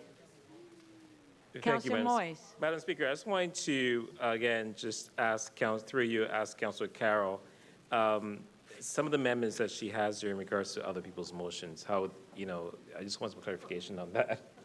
Madam Speaker, the clarification, the reason I'm trying to clarify the importance of the most fundamental motion here, which is that staff embark almost immediately on a focused program review, is that throughout the history of the time I have been here, that is the one method of finding savings and efficiencies that the community can actually live with, that has served us time and time and time again. Under every CFO I have worked under here, under every financial analyst, when we really do a focused, implemented program review, which is the motion these councillors are asking me about, you get the results that we all want to hold up to our community. The rest of it is showmanship. Madam Speaker, a core service review is just a lot of showmanship. It involves Okay. 24-hour Okay. meetings, a lot of Red Bull, and thank you, Councillor $16 Carroll. million. Madam Speaker, Okay, and Councillor point of Carroll, order. it's not a Insane. speech. What is this? Okay, Is this enough. answering the question? Okay, Is this enough. grandstanding in Okay, theater, we're- as the speaker enough. describes? Enough. No, let's- it's not grandstanding, Madam Isn't Speaker. it? It's facts. Sorry, I think it is. Okay. It's facts. Yeah, that's embarrassing. Madam Speaker, should I turn off my microphone? Is he on the point of I think No, I am the no. next speaker. Okay, please, Councillor Carroll, do we need a 10-minute break here? Okay, please, let's move on. All right. Okay. Last speaker, Mayor Chow. Madam Chair, first of all, I think we owe our hardworking staff an expression of gratitude because it was a lot of work putting that package together. It was long overdue. Many of you were in council asking for it, and here we are. And, you know, what does the city do? It's at the core of this conversation. When you have any problems, any local residents, who do they call? If they're in trouble, they call 911. If they want service, 311. And if your wonderful daughter was pregnant and about to have a kid and need childcare, who do they call? They call a childcare center funded, managed by the City of Toronto. You want to get a book, library services. You want clean streets. You want safety, police. Wow, the kind of work we're involved with is every aspect of the daily lives of our local residents. We need to see it as a blessing. And today, because I went to the Hanukkah, advanced Hanukkah celebration to talk about blessings. It's about sweetness. This is a blessing. We are blessed as city councilors, myself as the mayor, to be in charge of all these services that are so essential and crucial to the lives of everyday residents. Wow. And what else did we do today? We said thank you to two staff that put in 10, 11 years of their lives and did so much work for us. We're proud of their work. They've won awards. Whether it's about empathy, it's about service with respect and kindness. That's the kind of service we provide to the people that we serve. And the people that are at the core of the service, they deliver this service with kindness and respect. We heard it today. So there's a choice tonight. We could be proud of what we do, come together and speak with one voice and said, yeah, we'll take the hard road. It's tough. Saying that we're going to charge more and this and that, but it won't impact on ordinary people. It's really going to be people that have a bit more. We're going to ask for some staff report. Let's do that. Okay. Those are things that we have the power to control. We'll do it. We'll do it together. And then there's a whole host of really amazing ideas coming from all of you. I listened to your conversation. You asked very, very good questions. You asked thoughtful questions. And we should be proud of that. Every council members were really agreeing on one thing, that we need a new deal. We know that, okay? We agree to that. But how do we get there? What's involved in this new deal? Some of us have different ideas. That's okay. Let's take all the options, whether it's progressive property tax or sales tax, new sales tax, existing sales tax, Billy Bishop Airport, Gardner, DVP, you name it. There are lots of great ideas there. And we'll see what kind of campaign we can put together. It's not up to us to decide. It's up to the provincial and the federal government. We're going to ask the staff using their best ideas and best knowledge and put some packages together. We will be back here October or November having this conversation again, where we listen to each other, where we learn from each other, which is what we did. And in terms of the program, the core services, I understand that we want the best service. We want streamlining service. I applaud the service that I know that Councillor Holladay and Councillor Chang and Councillor Ainsley are going to come together, a service excellence team looking at equitable and streamlined services. Great. And maybe some of the costs could be reduced too. We have lots of opportunity to do that because I'm opening up the budget discussion to all of you, members of council. It wouldn't be just my budget, it would be your budget. So the opportunity to find savings, to look at better services, if you have ideas, join us. And what is most important is take this message to your local residents because you're very connected with your local residents. Go to them and say, hey, what kind of service do you think we can do best and how could we improve the service? By the way, how can we find more funds? How could we come together and go to the provincial and the federal government? If you need to cut, what kind of service would you cut? And what kind of service would you improve?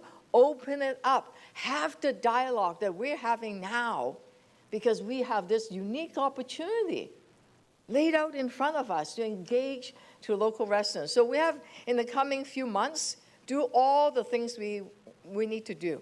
I don't think what we need to do, though, is to hire outsiders. We have the expertise right here, in our staff, in this council chamber. We know what is core service and what's not. Some of them have been downloaded to us. And whether it is childcare or welfare, you know what? You know who started it? It was the Progressive Conservative Premier Bill Davis. It was during that period where he said, and with all the Metro councillors at that time to say, and it was also Paul Godfrey, okay, also conservative, that said, it's not just about roads and infrastructures and sewage and water. It's not just about that. It's also about social infrastructure. It's about taking care of our kids, our seniors, people that are most vulnerable. That's the beginning of all those social services. And we should be proud of that because that's what we do.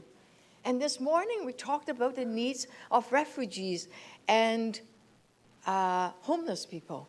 Imagine if we're not there supporting them, what would happen? What would happen, okay? Now, we used to pay only 20%. The provincial government pay 80%. Now it's 50-50. Okay, that's not fair.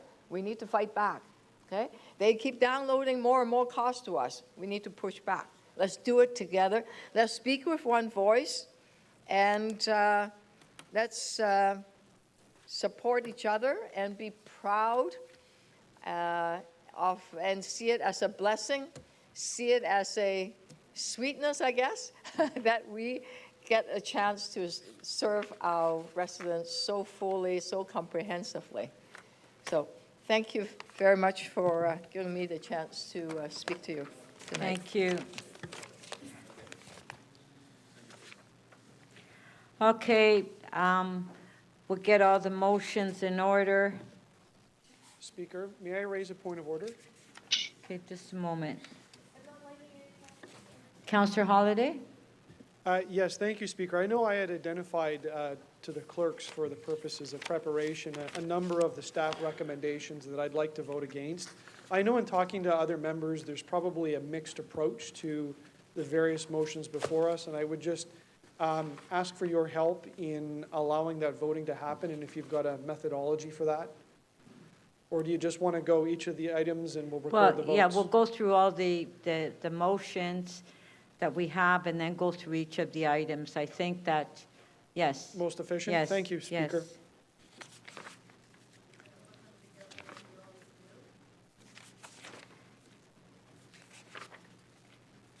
I'm just putting my motions in order.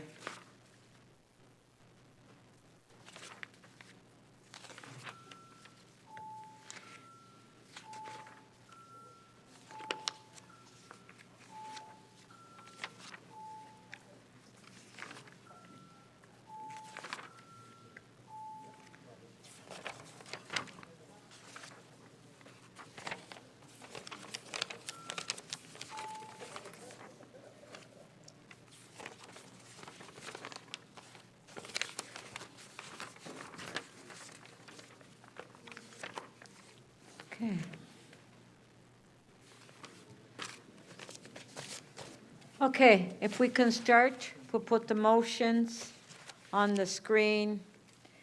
Our first motion is motion 1A by Councillor Holyday. Recorded vote? 1A. We'll put the motion on the screen.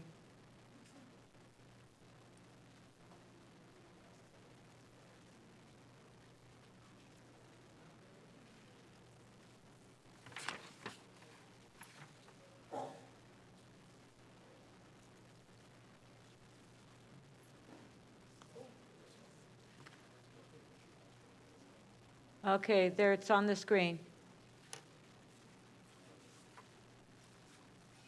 Okay, recorded vote.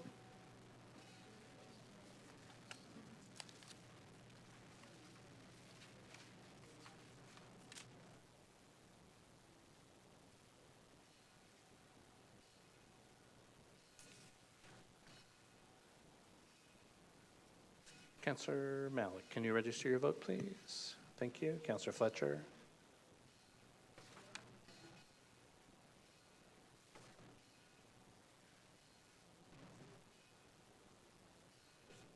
Councillor Pasternak, please.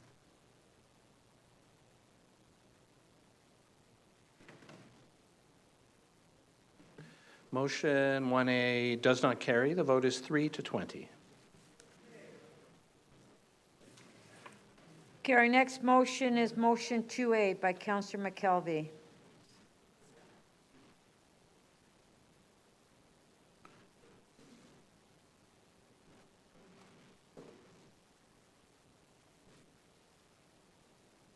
All in favor?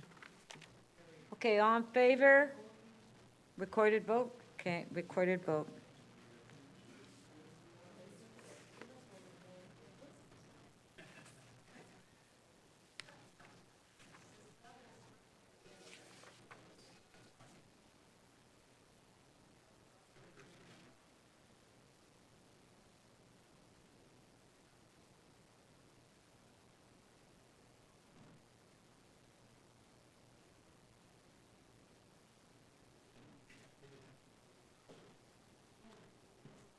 Councillor Myers, thank you.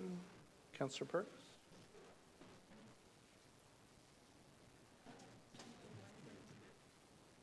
Councillor Perks, can we get your vote, please?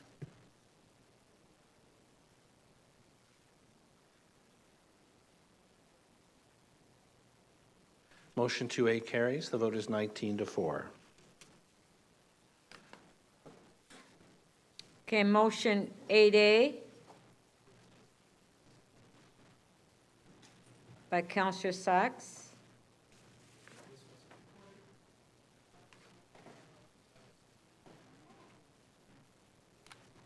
Recorded vote.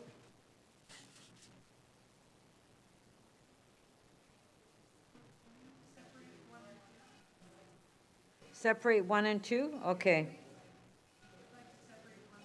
Okay, we'll vote on 1 first. Madam Speaker, we'll leave the vote open. This is a vote on Part 1 of Motion 8A, Part 1. Correct.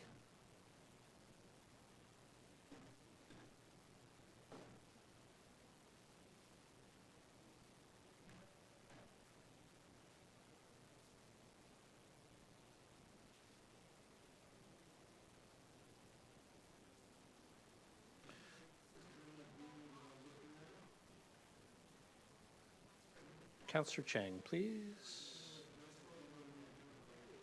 Deputy Mayor Malik, Councillor Myers.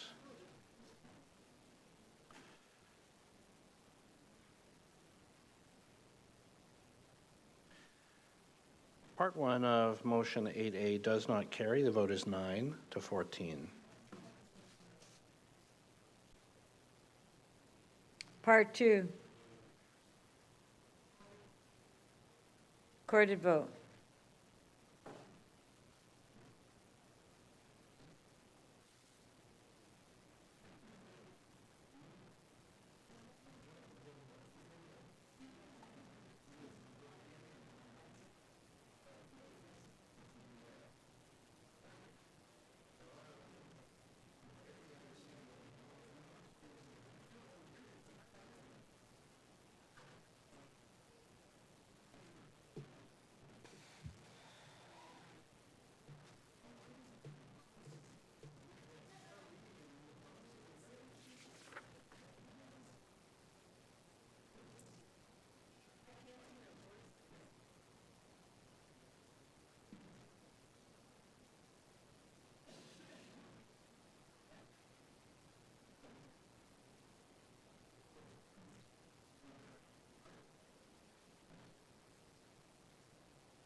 Councillor Mantis, can we get your vote, please?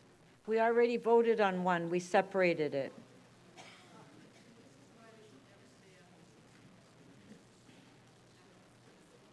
Councillor Perruzza, please.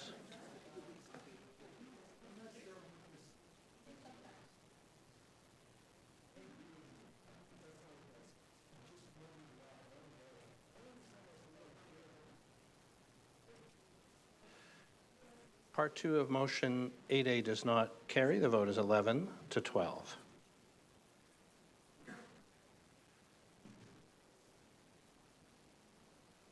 Okay, our next motion is 10A by Councillor Carroll.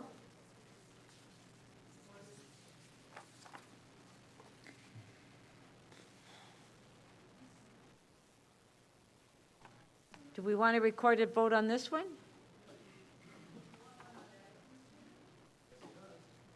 Okay, recorded vote.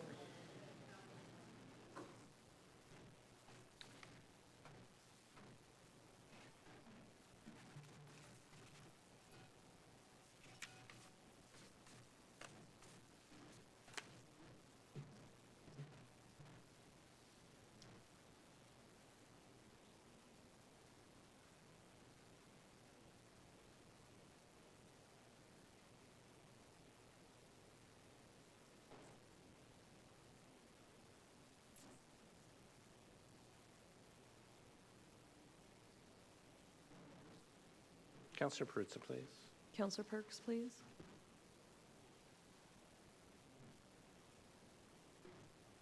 Motion 10A carries. The vote is 21 to 2. Motion 1B by Councillor Holliday.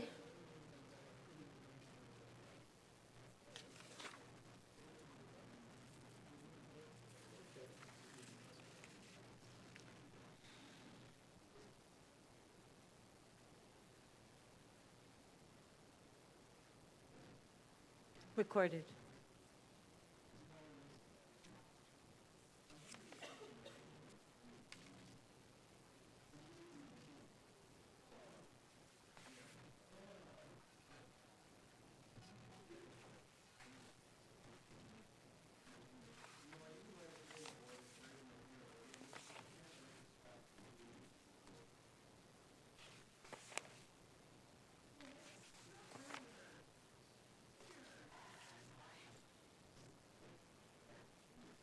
Councillor Morley, please. Councillor Cheng, Councillor Bradford, please. Councillor Fletcher. No?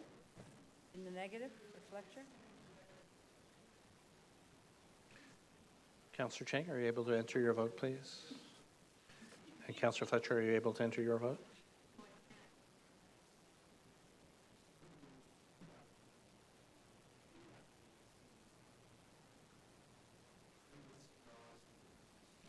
Councillor Fletcher, how do you vote then, please? In the negative? Thank you. Motion 1B does not carry. The vote is 7 to 16. 1C by Councillor Holliday, recorded vote.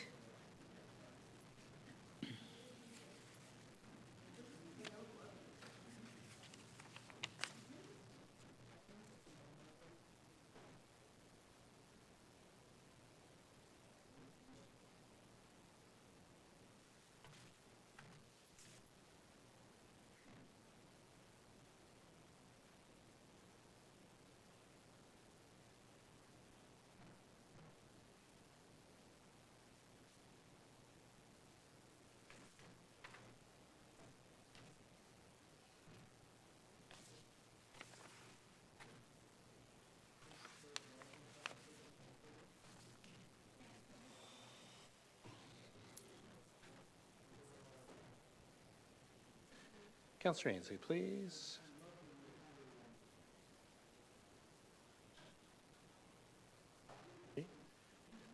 Motion 1C does not carry. The vote is 5 to 18. 1D by Councillor Holliday, recorded vote.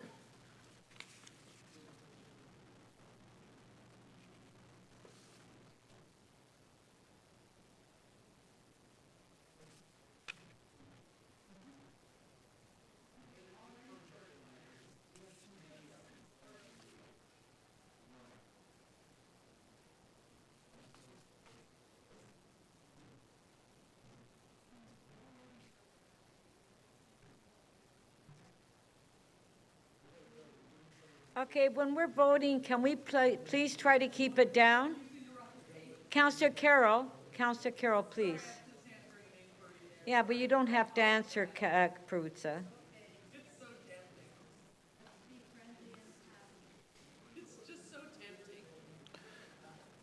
Councillor McKelvey, Councillor Peruzza, please.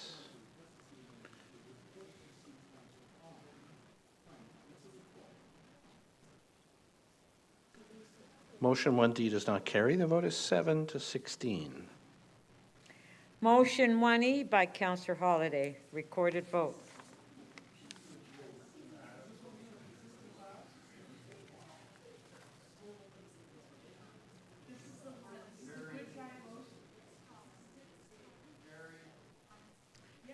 On favor? Recorded vote.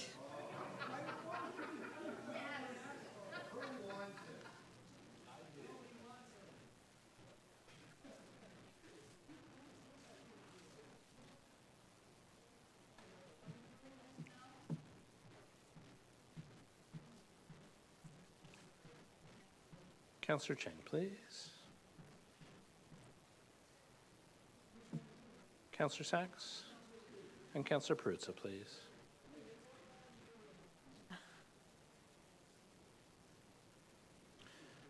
Motion 1E carries unanimously, 23 in favor.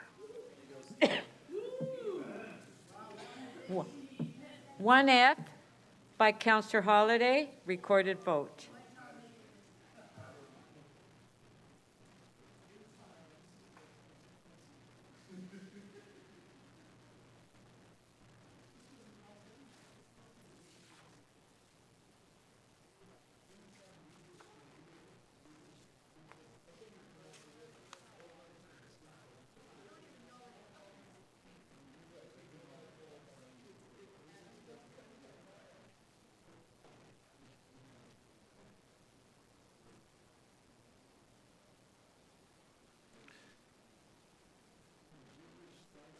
Councillor Cheng and Councillor Myers, thank you.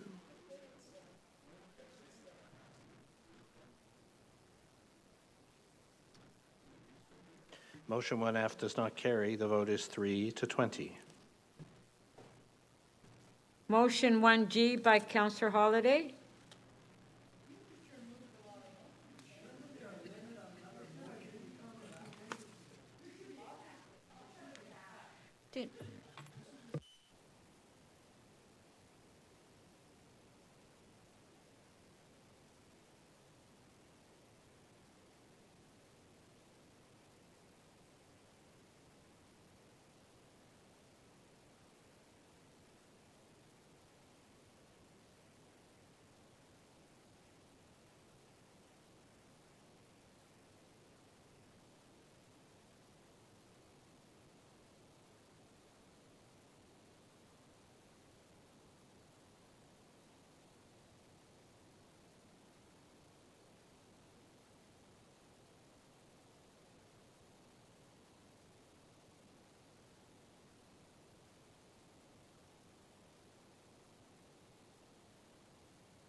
Motion 1G does not carry. The vote is 3 to 20.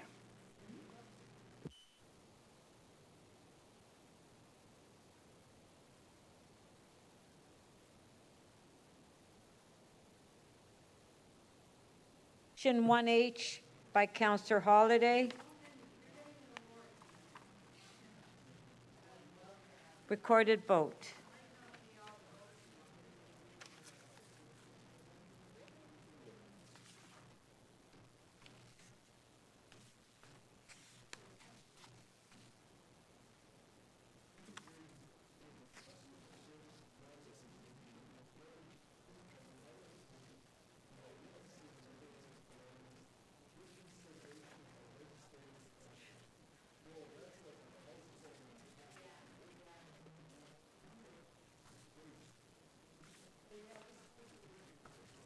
Councillor Perks, please.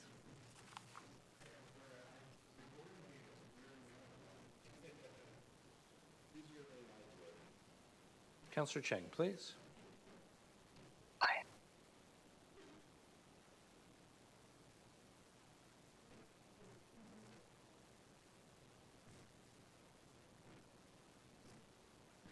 Councillor Robinson, can we get your vote, please? Yeah, in the affirmative. Thank you.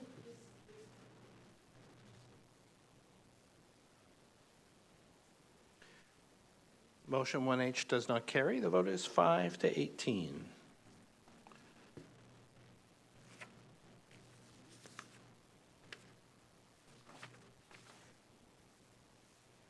Motion 2B.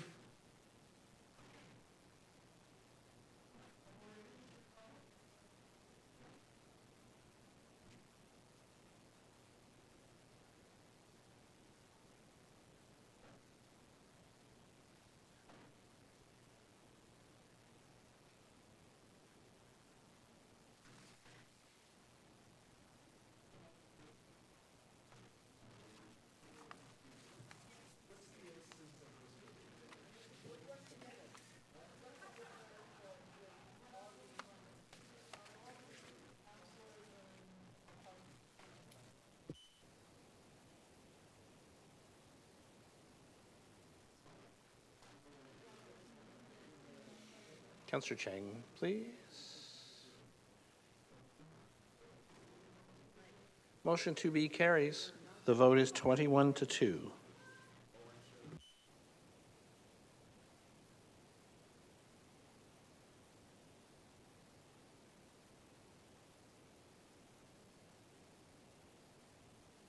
Motion number 3 by Councillor Coe.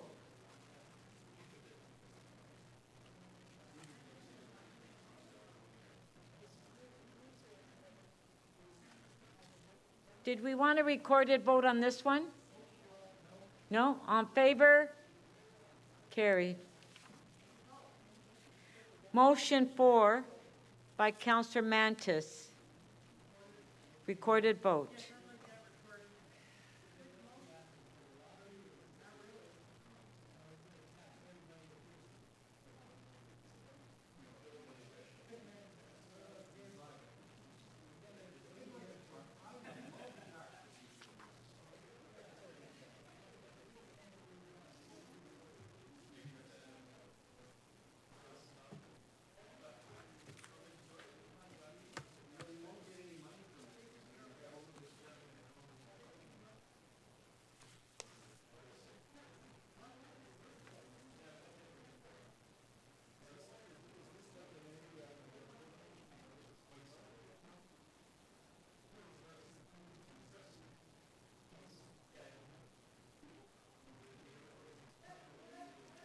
Motion 4 carries. The vote is 14 to 9.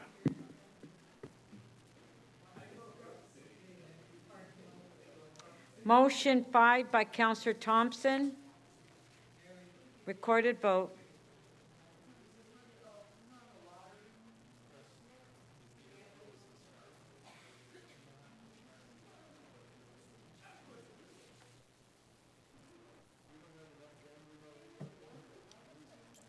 Well, they're already buying tickets. We may as well get part of it. Like we're not getting anything out of it. We don't get it.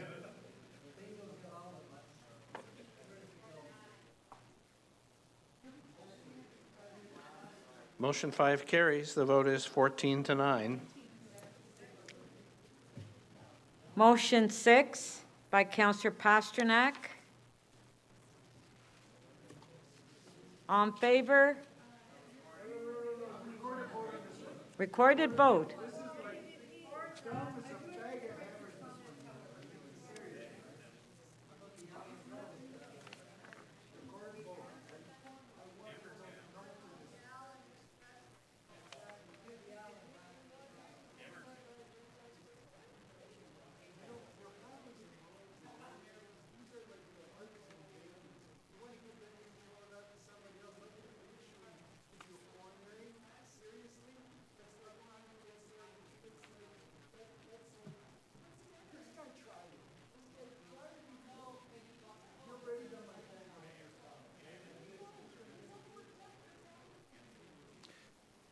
Deputy Mayor Malik, please.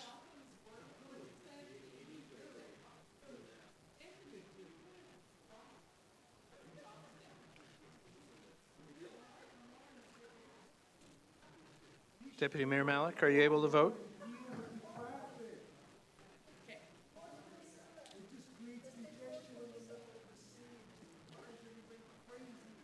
Motion 6 carries. The vote is 22-1.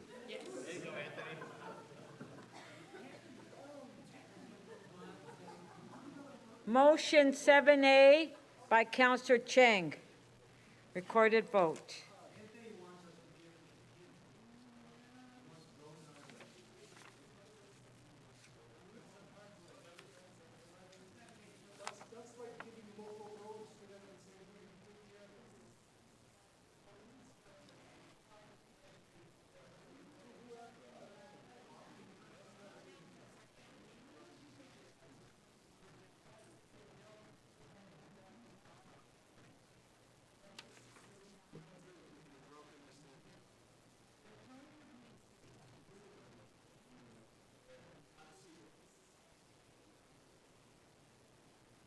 Yes?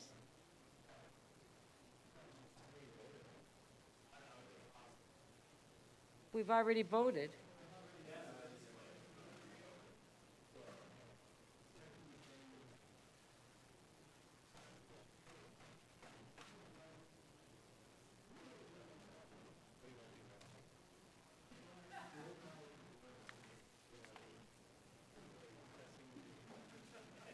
There's a request to split. I think we've already voted. Yeah. Councillor Perruzza, please, your vote, and Deputy Mayor Malik, please. We're going to be here to midnight. Or Affirmative. thereafter. Councillor Perruzza, please. Okay. And Councillor McKelvey, please. How do you vote? Affirmative. In the affirmative, thank you. Speaker, motion 7A carries. The vote is 12-11. Madam Speaker, I just correct myself. That's motion 7A. Pardon me.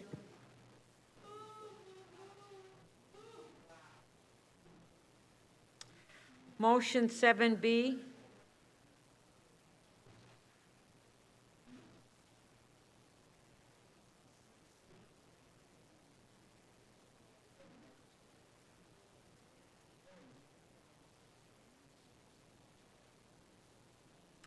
Recorded vote.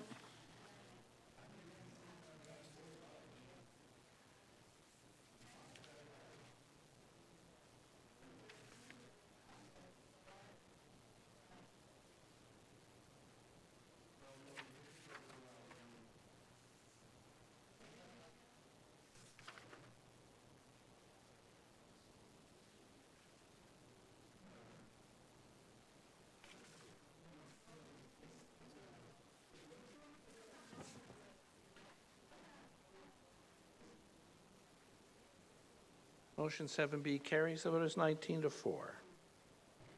Motion 7C.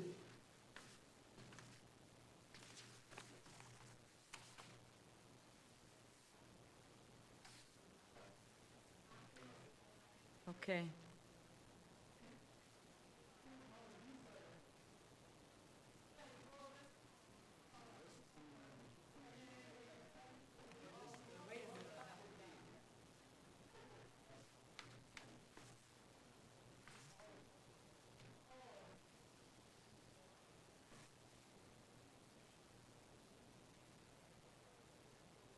Recorded vote.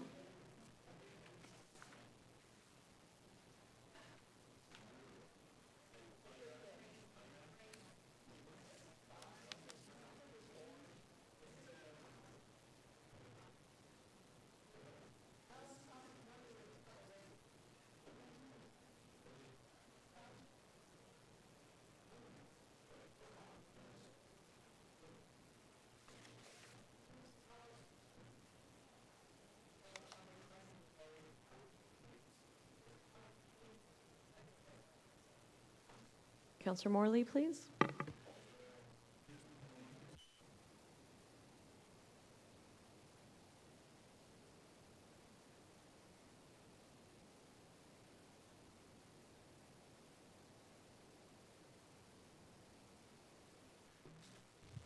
Motion 7C carries. The vote is 19-3.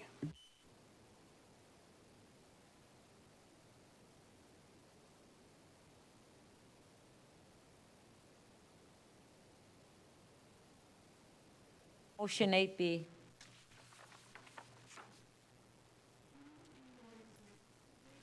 Whose motion is it? Recorded. Councillor Sachs. Councillor Holiday, what are you doing? That's Councillor Cole. Oh, Councillor Cole, sorry. Why did I call you Councillor Holiday? It's late. Oh, they don't. I'm sorry, he was here getting chocolates and talking to me in the middle of a vote.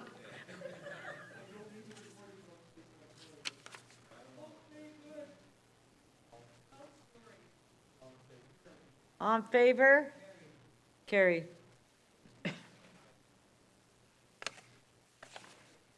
Ten C by Councillor Carroll.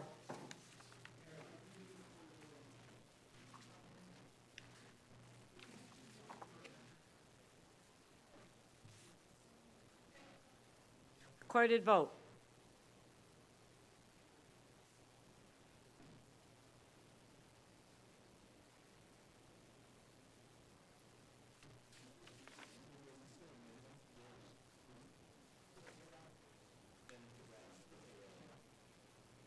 It's an amendment to Councillor Bradford's motion. I know.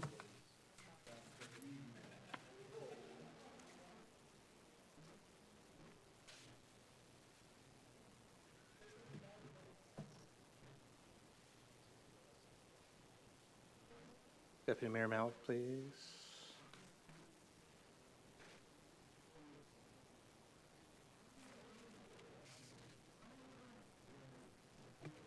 Councillor Matlow, could we get your vote, please? We've had to close the voting panel, but if you want to let us know verbally. Thank you. Motion 10C carries. The vote is 17-6. Okay, now motion 9A by Councillor Bradford as amended. And Madam Speaker, as I usually do, I'll just remind council that we can't reflect the amendment right away. So this is the original motion, and it has been amended by the previous vote. So we're voting on this motion as amended by the previous vote. Did we want a recorded vote on this one? Yeah? Okay.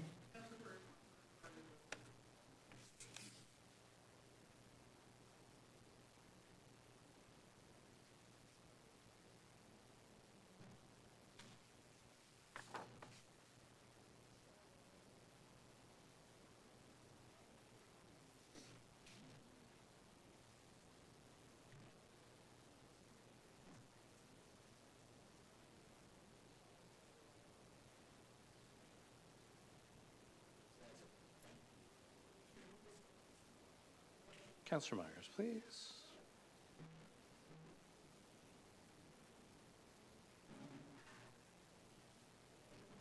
Councillor Robinson, can we get your vote, please?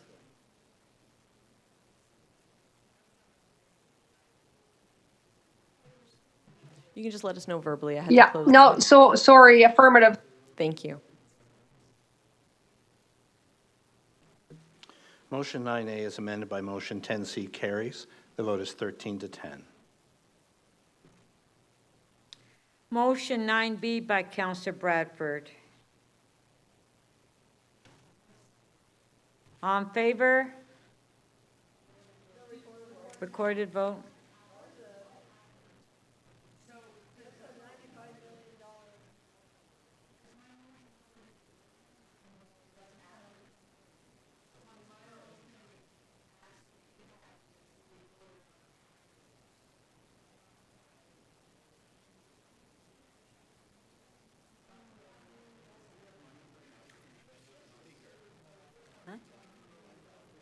I know.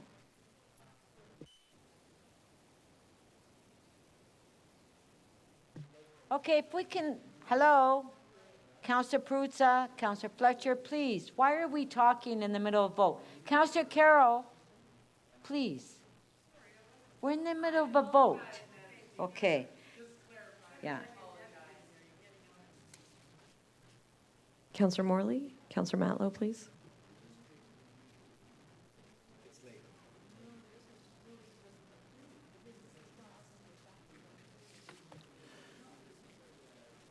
Motion 9B does not carry. The vote is 10 to 13. Motion 10B by Councillor Carroll.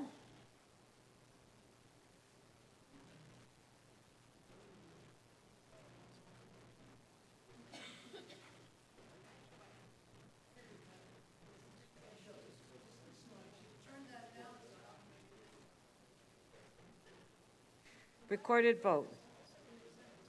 Well, actually, isn't... It is redundant, no? Madam Speaker, Councillor Bradford moved to immediately implement the policy change. This part 2 of this motion is a report request.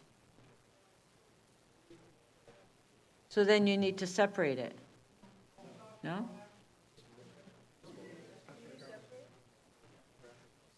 Please separate them.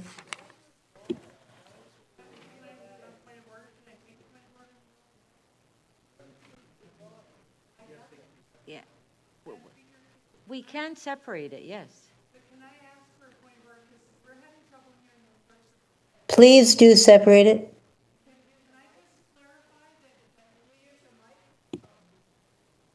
Sorry, I'm having trouble hearing the clerk's advice. Can I just clarify that one is not redundant? Because we have agreed to, we voted tonight to have staff report back on the cost of a core service review. This motion says we should begin a rolling program review. They're two different things, and one is to be reported back on later. The other is a different kind of review to be embarked upon. So can I have your comment on whether or not one is redundant? No. Was that the advice? No, it's not redundant. Thank you. We thought we were hearing that. No, So, I asked. Thank you. Thank you. I know you asked, Madam Speaker. I'm not trying to be rude. We just didn't hear the Okay. answer you got. Thank you. Pardon? Yes. Councillor Sachs is asking for a separate vote. Okay, so we'll vote on number 1 first.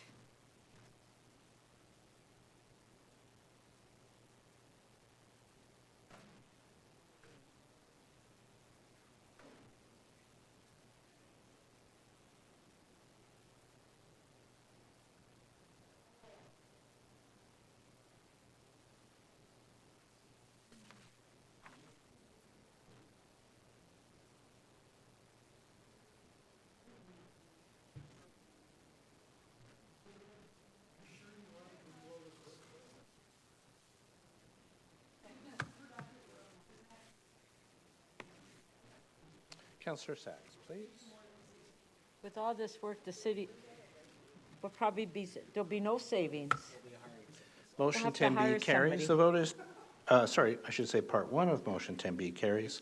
The vote is 22 to 1. Okay, on part 2? On favor? What? Part 2? You want a recorded vote? Okay, on favor? Carried. Wow, okay. I have to speak a little louder.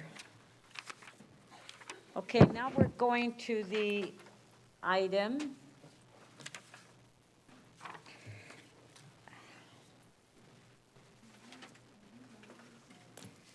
So Councillor Holiday has asked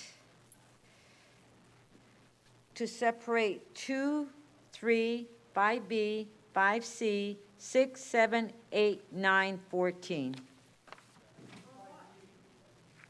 Wants a separate vote.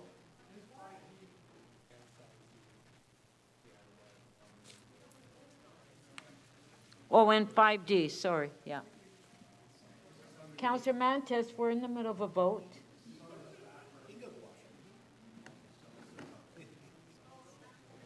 Okay, on number 2,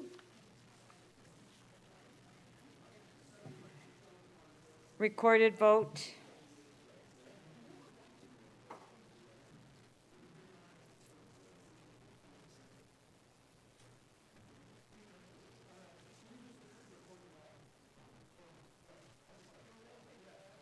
No, but Councillor Holliday, I've got the list on what you wanted. So you want every one of them?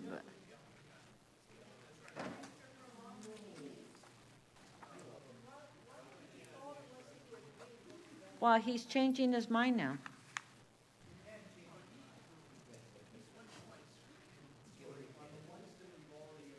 Okay, so.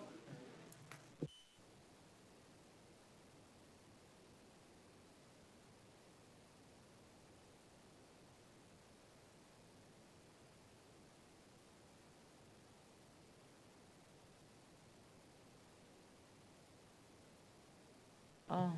Speaker, Okay. Speaker, if I may, on a point of order, if it helps, if you can separate the group, I'll vote one way, and if you separate the second group, I will vote the other way.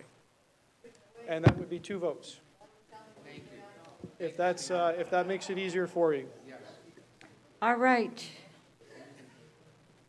Madam Speaker, it's Councillor Robinson. There's certain ones I want to vote against.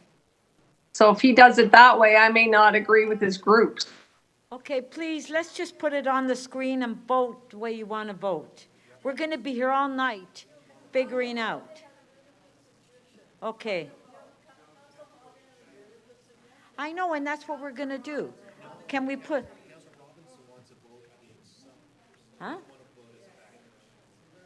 Oh, so Councillor Robinson wants to vote on it separately. Okay, let's just do it. Okay. This is very difficult for the staff when we're going back and forth like this. It's really not fair. We just keep changing our minds. Okay, Councillor Robinson has asked for each one of them. She wants a vote, so let's just do it. There we are, it's on the screen.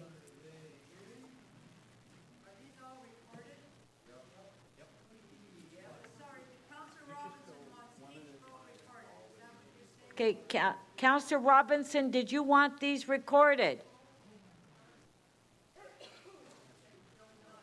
Huh? I'm voting against number 2. I said that in my remarks. I would like to vote on record against number 2.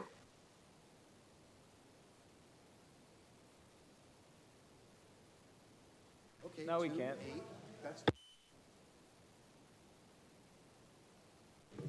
Okay, on number 1, all in favor? Carried. On part 2, recorded vote. Recorded vote on part 2.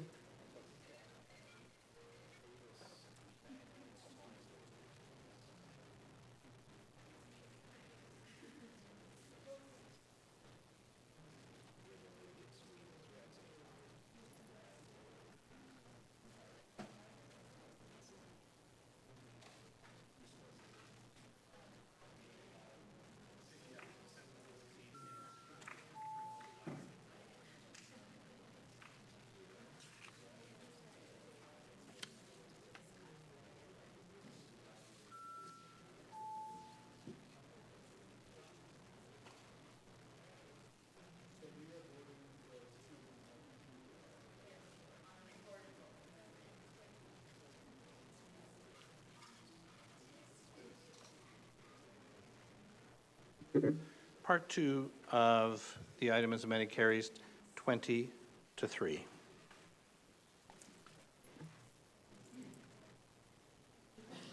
Okay, on number 3.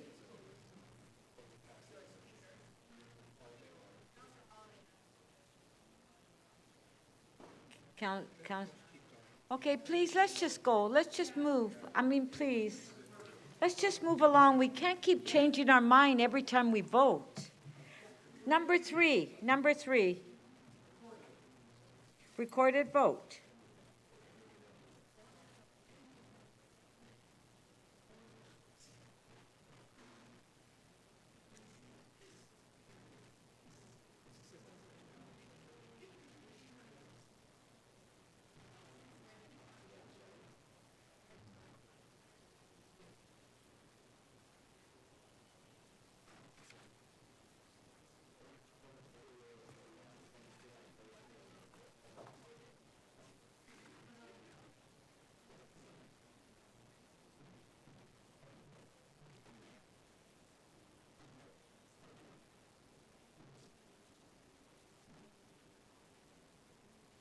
Councillor Bradford, please. Councillor Myers and Councillor Perruzza. Councillor Matlow, please.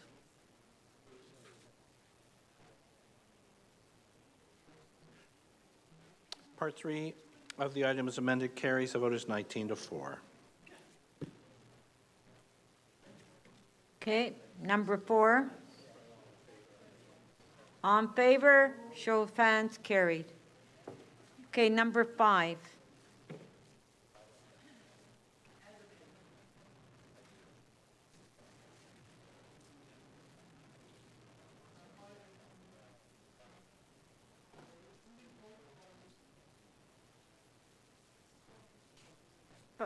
You want 5B and 5C voted on separately?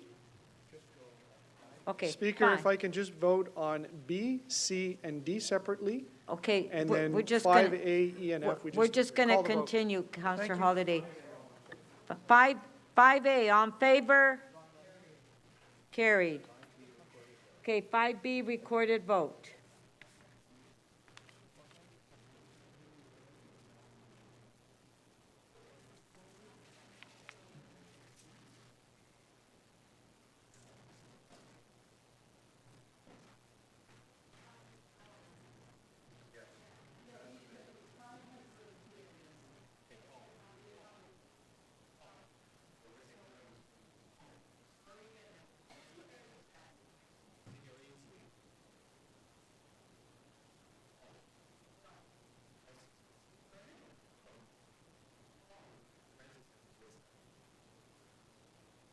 What do you mean I have the good stuff?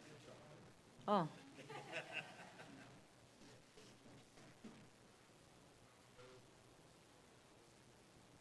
Yeah, thanks Councillor to Cheng, Josie. please.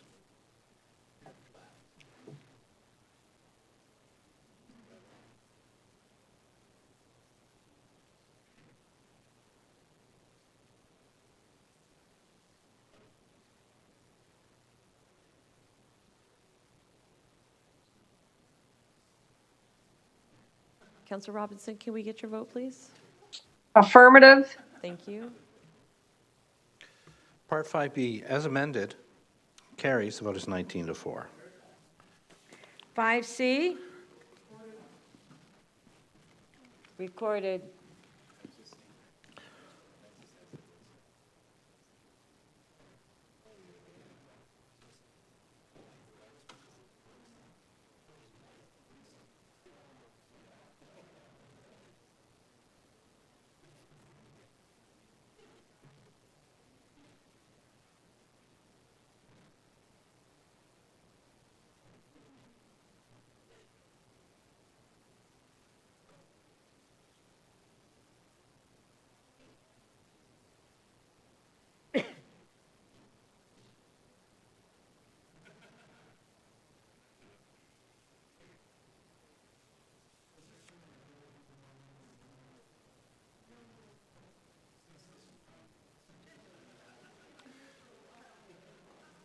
Councillor Myers, please.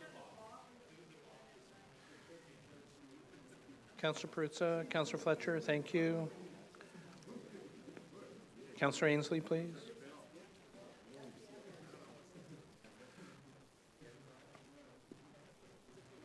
Councillor Robinson, can we get your vote, please? Affirmative. Thank you. Part 5C carries. The vote is 20-3. Okay, 5D, on favor? It's not on his list. Oh, that's right, it's at the bottom. 5D recorded, yes.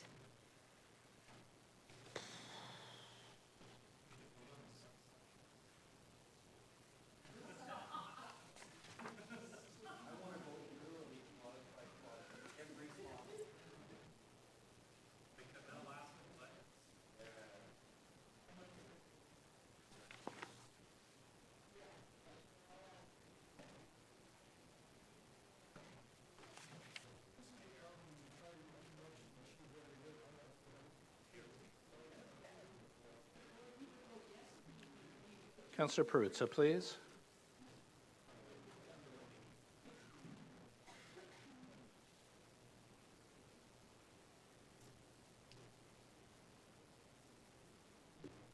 Poor Jack. Councillor Robinson, can we get your vote, please? Affirmative. Thank you. Part 5D carries. The vote is 21 to 2. Okay. Yeah. 5E on favor?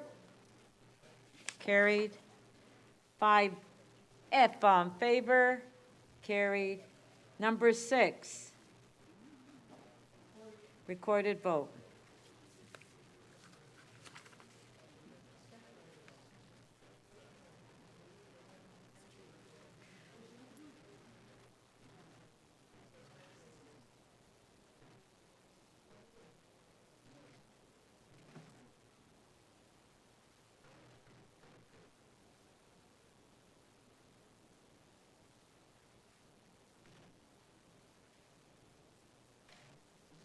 Councillor Cheng, please. Councillor Myers. Councillor Bravo, please. Councillor Fletcher. Councillor Ainsley. We're voting on number 6. Councillor Robinson, could we get your vote, please? Affirmative. Thank you. Part 6 carries. The vote is 21 to 2. Okay, part 7, recorded vote.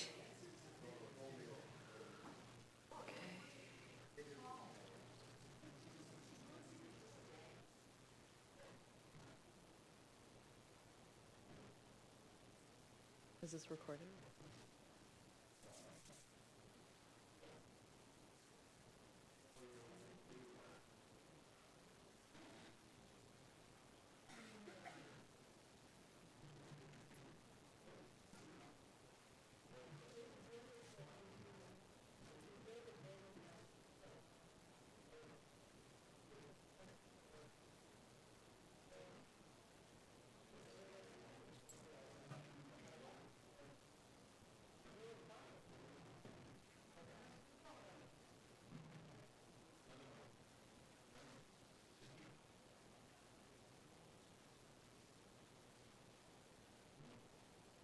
Isn't it Councillor getting Matlow, dark in please. here?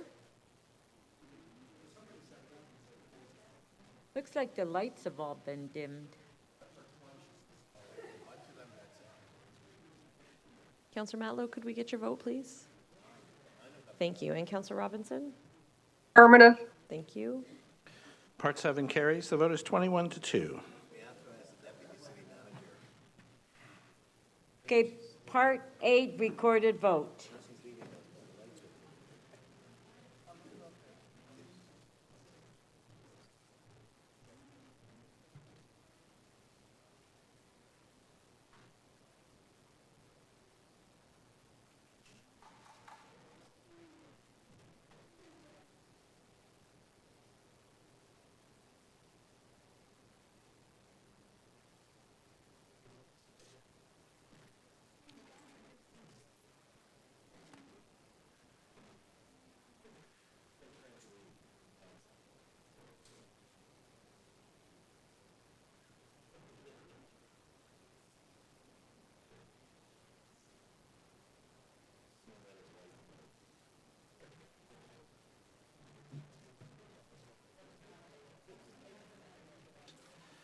Councillor Perruzza and Councillor Cheng, please.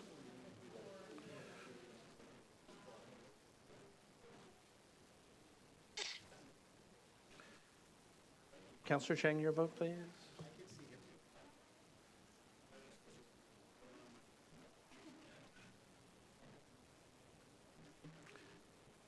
Councillor Robinson, can we get your vote, please? Against. Thank you.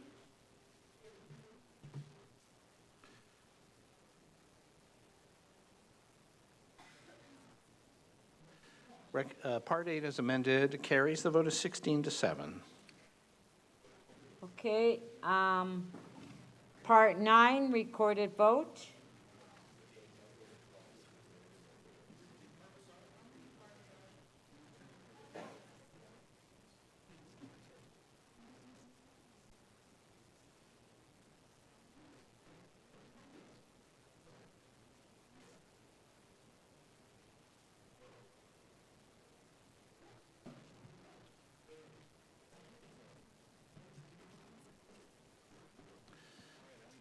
Councillor Myers. Deputy Mayor Malik, please. Councillor Chang. Councillor Matlow, please.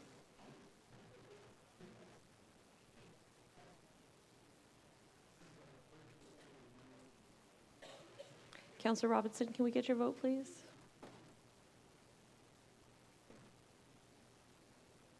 Against? Thank you. Part 9 carries. The vote is 16-7. Okay. Yeah. Okay, on part 10, all in favor, show of hands, carried. Part 11, all in favor, show of hands, carried. On 12, all in favor, carried. On 13, all in favor, carried. 14, recorded vote.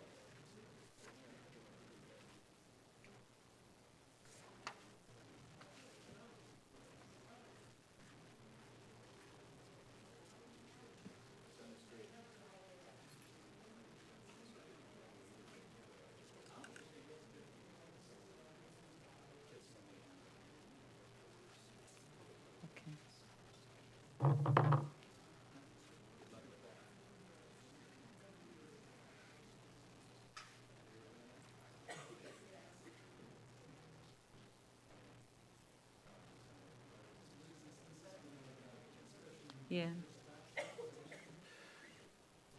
Councillor Bravo, please. Councillor Pasternak, please. Councillor Mantis, please. Councillor Perruzza, please.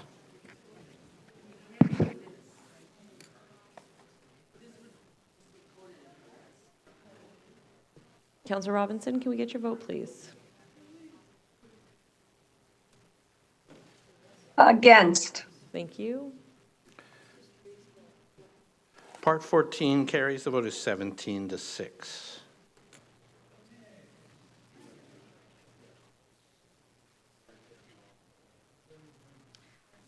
Fifteen, all in favor, show of hands. Pardon?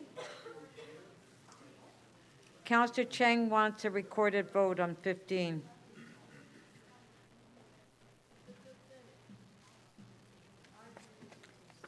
I mean, it's a good thing. You want a recorded vote?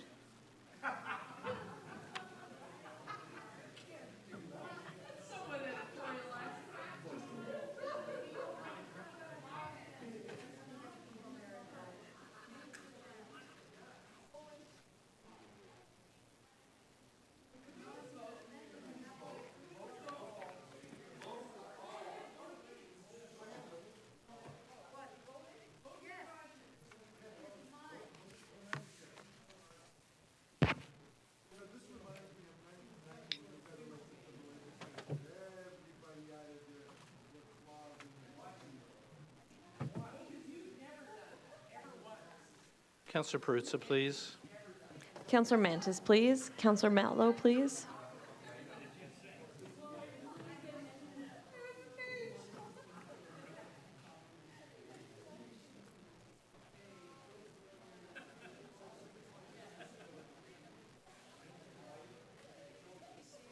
Councillor Perruzza, your vote, please. Councillor Mantis, your vote, please. And Councillor Matlow, can we get your vote, please?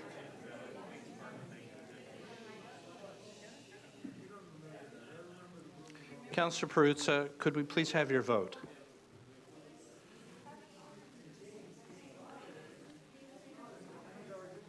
Councillor Robinson, can we get your vote, please? Affirmative. Thank you. Speaker, Part 15 carries. The vote is 21-2.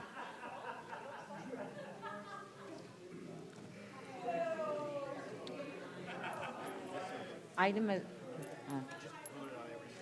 okay, if I can have everybody's attention, please, we're not finished yet. Just a few more minutes. Okay, Councillor, who's going to move? Who should I have motion? Do you need a motion? Councillor Morley, may I have a motion regarding absentees?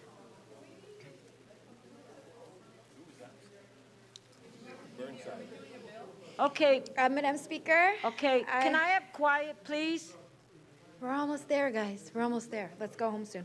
I'd like to move, Madam Speaker, that City Council excuse the absence of Councillor John Burnside from the September 6, 2023 City Council meeting. Oh, no. Okay.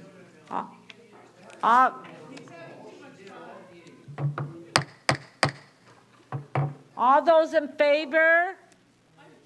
Okay.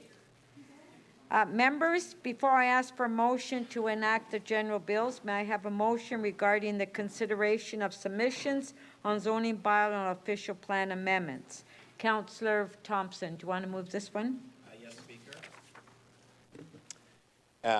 The committee and council consider submissions in making a decision on zoning bylaw and official plan amendments. All those in favor, show of hands. Opposed, if any, carried.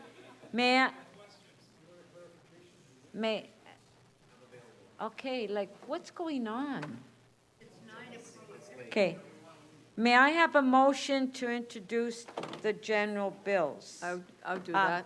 Mayor Chow.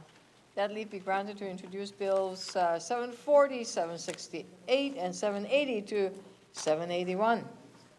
All those in favor, all those in favor, show of hands. Opposed, if any, carried.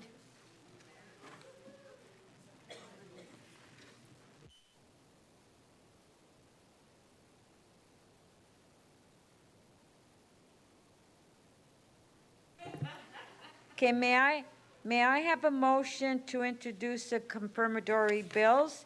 Who wants to move that? Councillor Ainsley. Councillor Ainsley?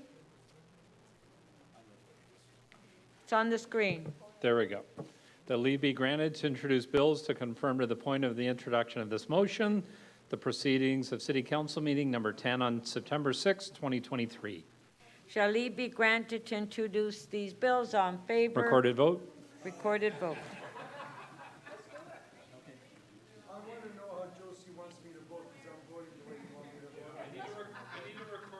Need a recorded vote for the deputy manager. No, but there's another vote. I withdraw that.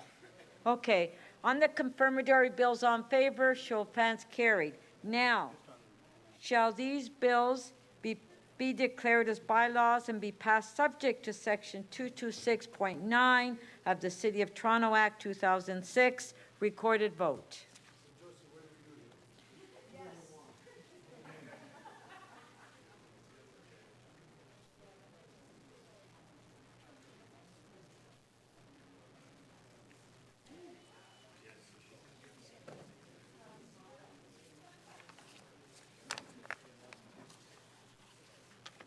Councillor Carroll, please. Councillor Thompson.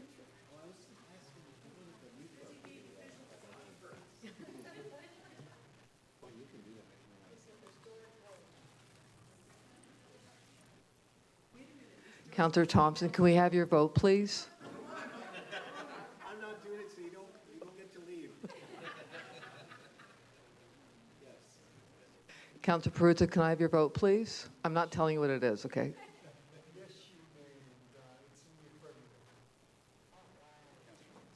Councillor Ainsley, can I have your vote, please?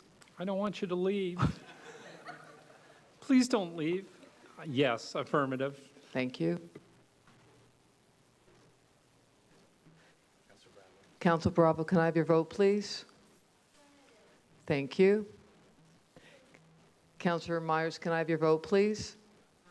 Thank you. Councillor Robinson, can I have your vote, please? Big yes. Thank you. Councillor McKelvey, can I have your vote, please? Deputy Mayor McKelvey, sorry, can I have your vote, please? Affirmative, and thank you for being awesome wearing bling to council. Thank you.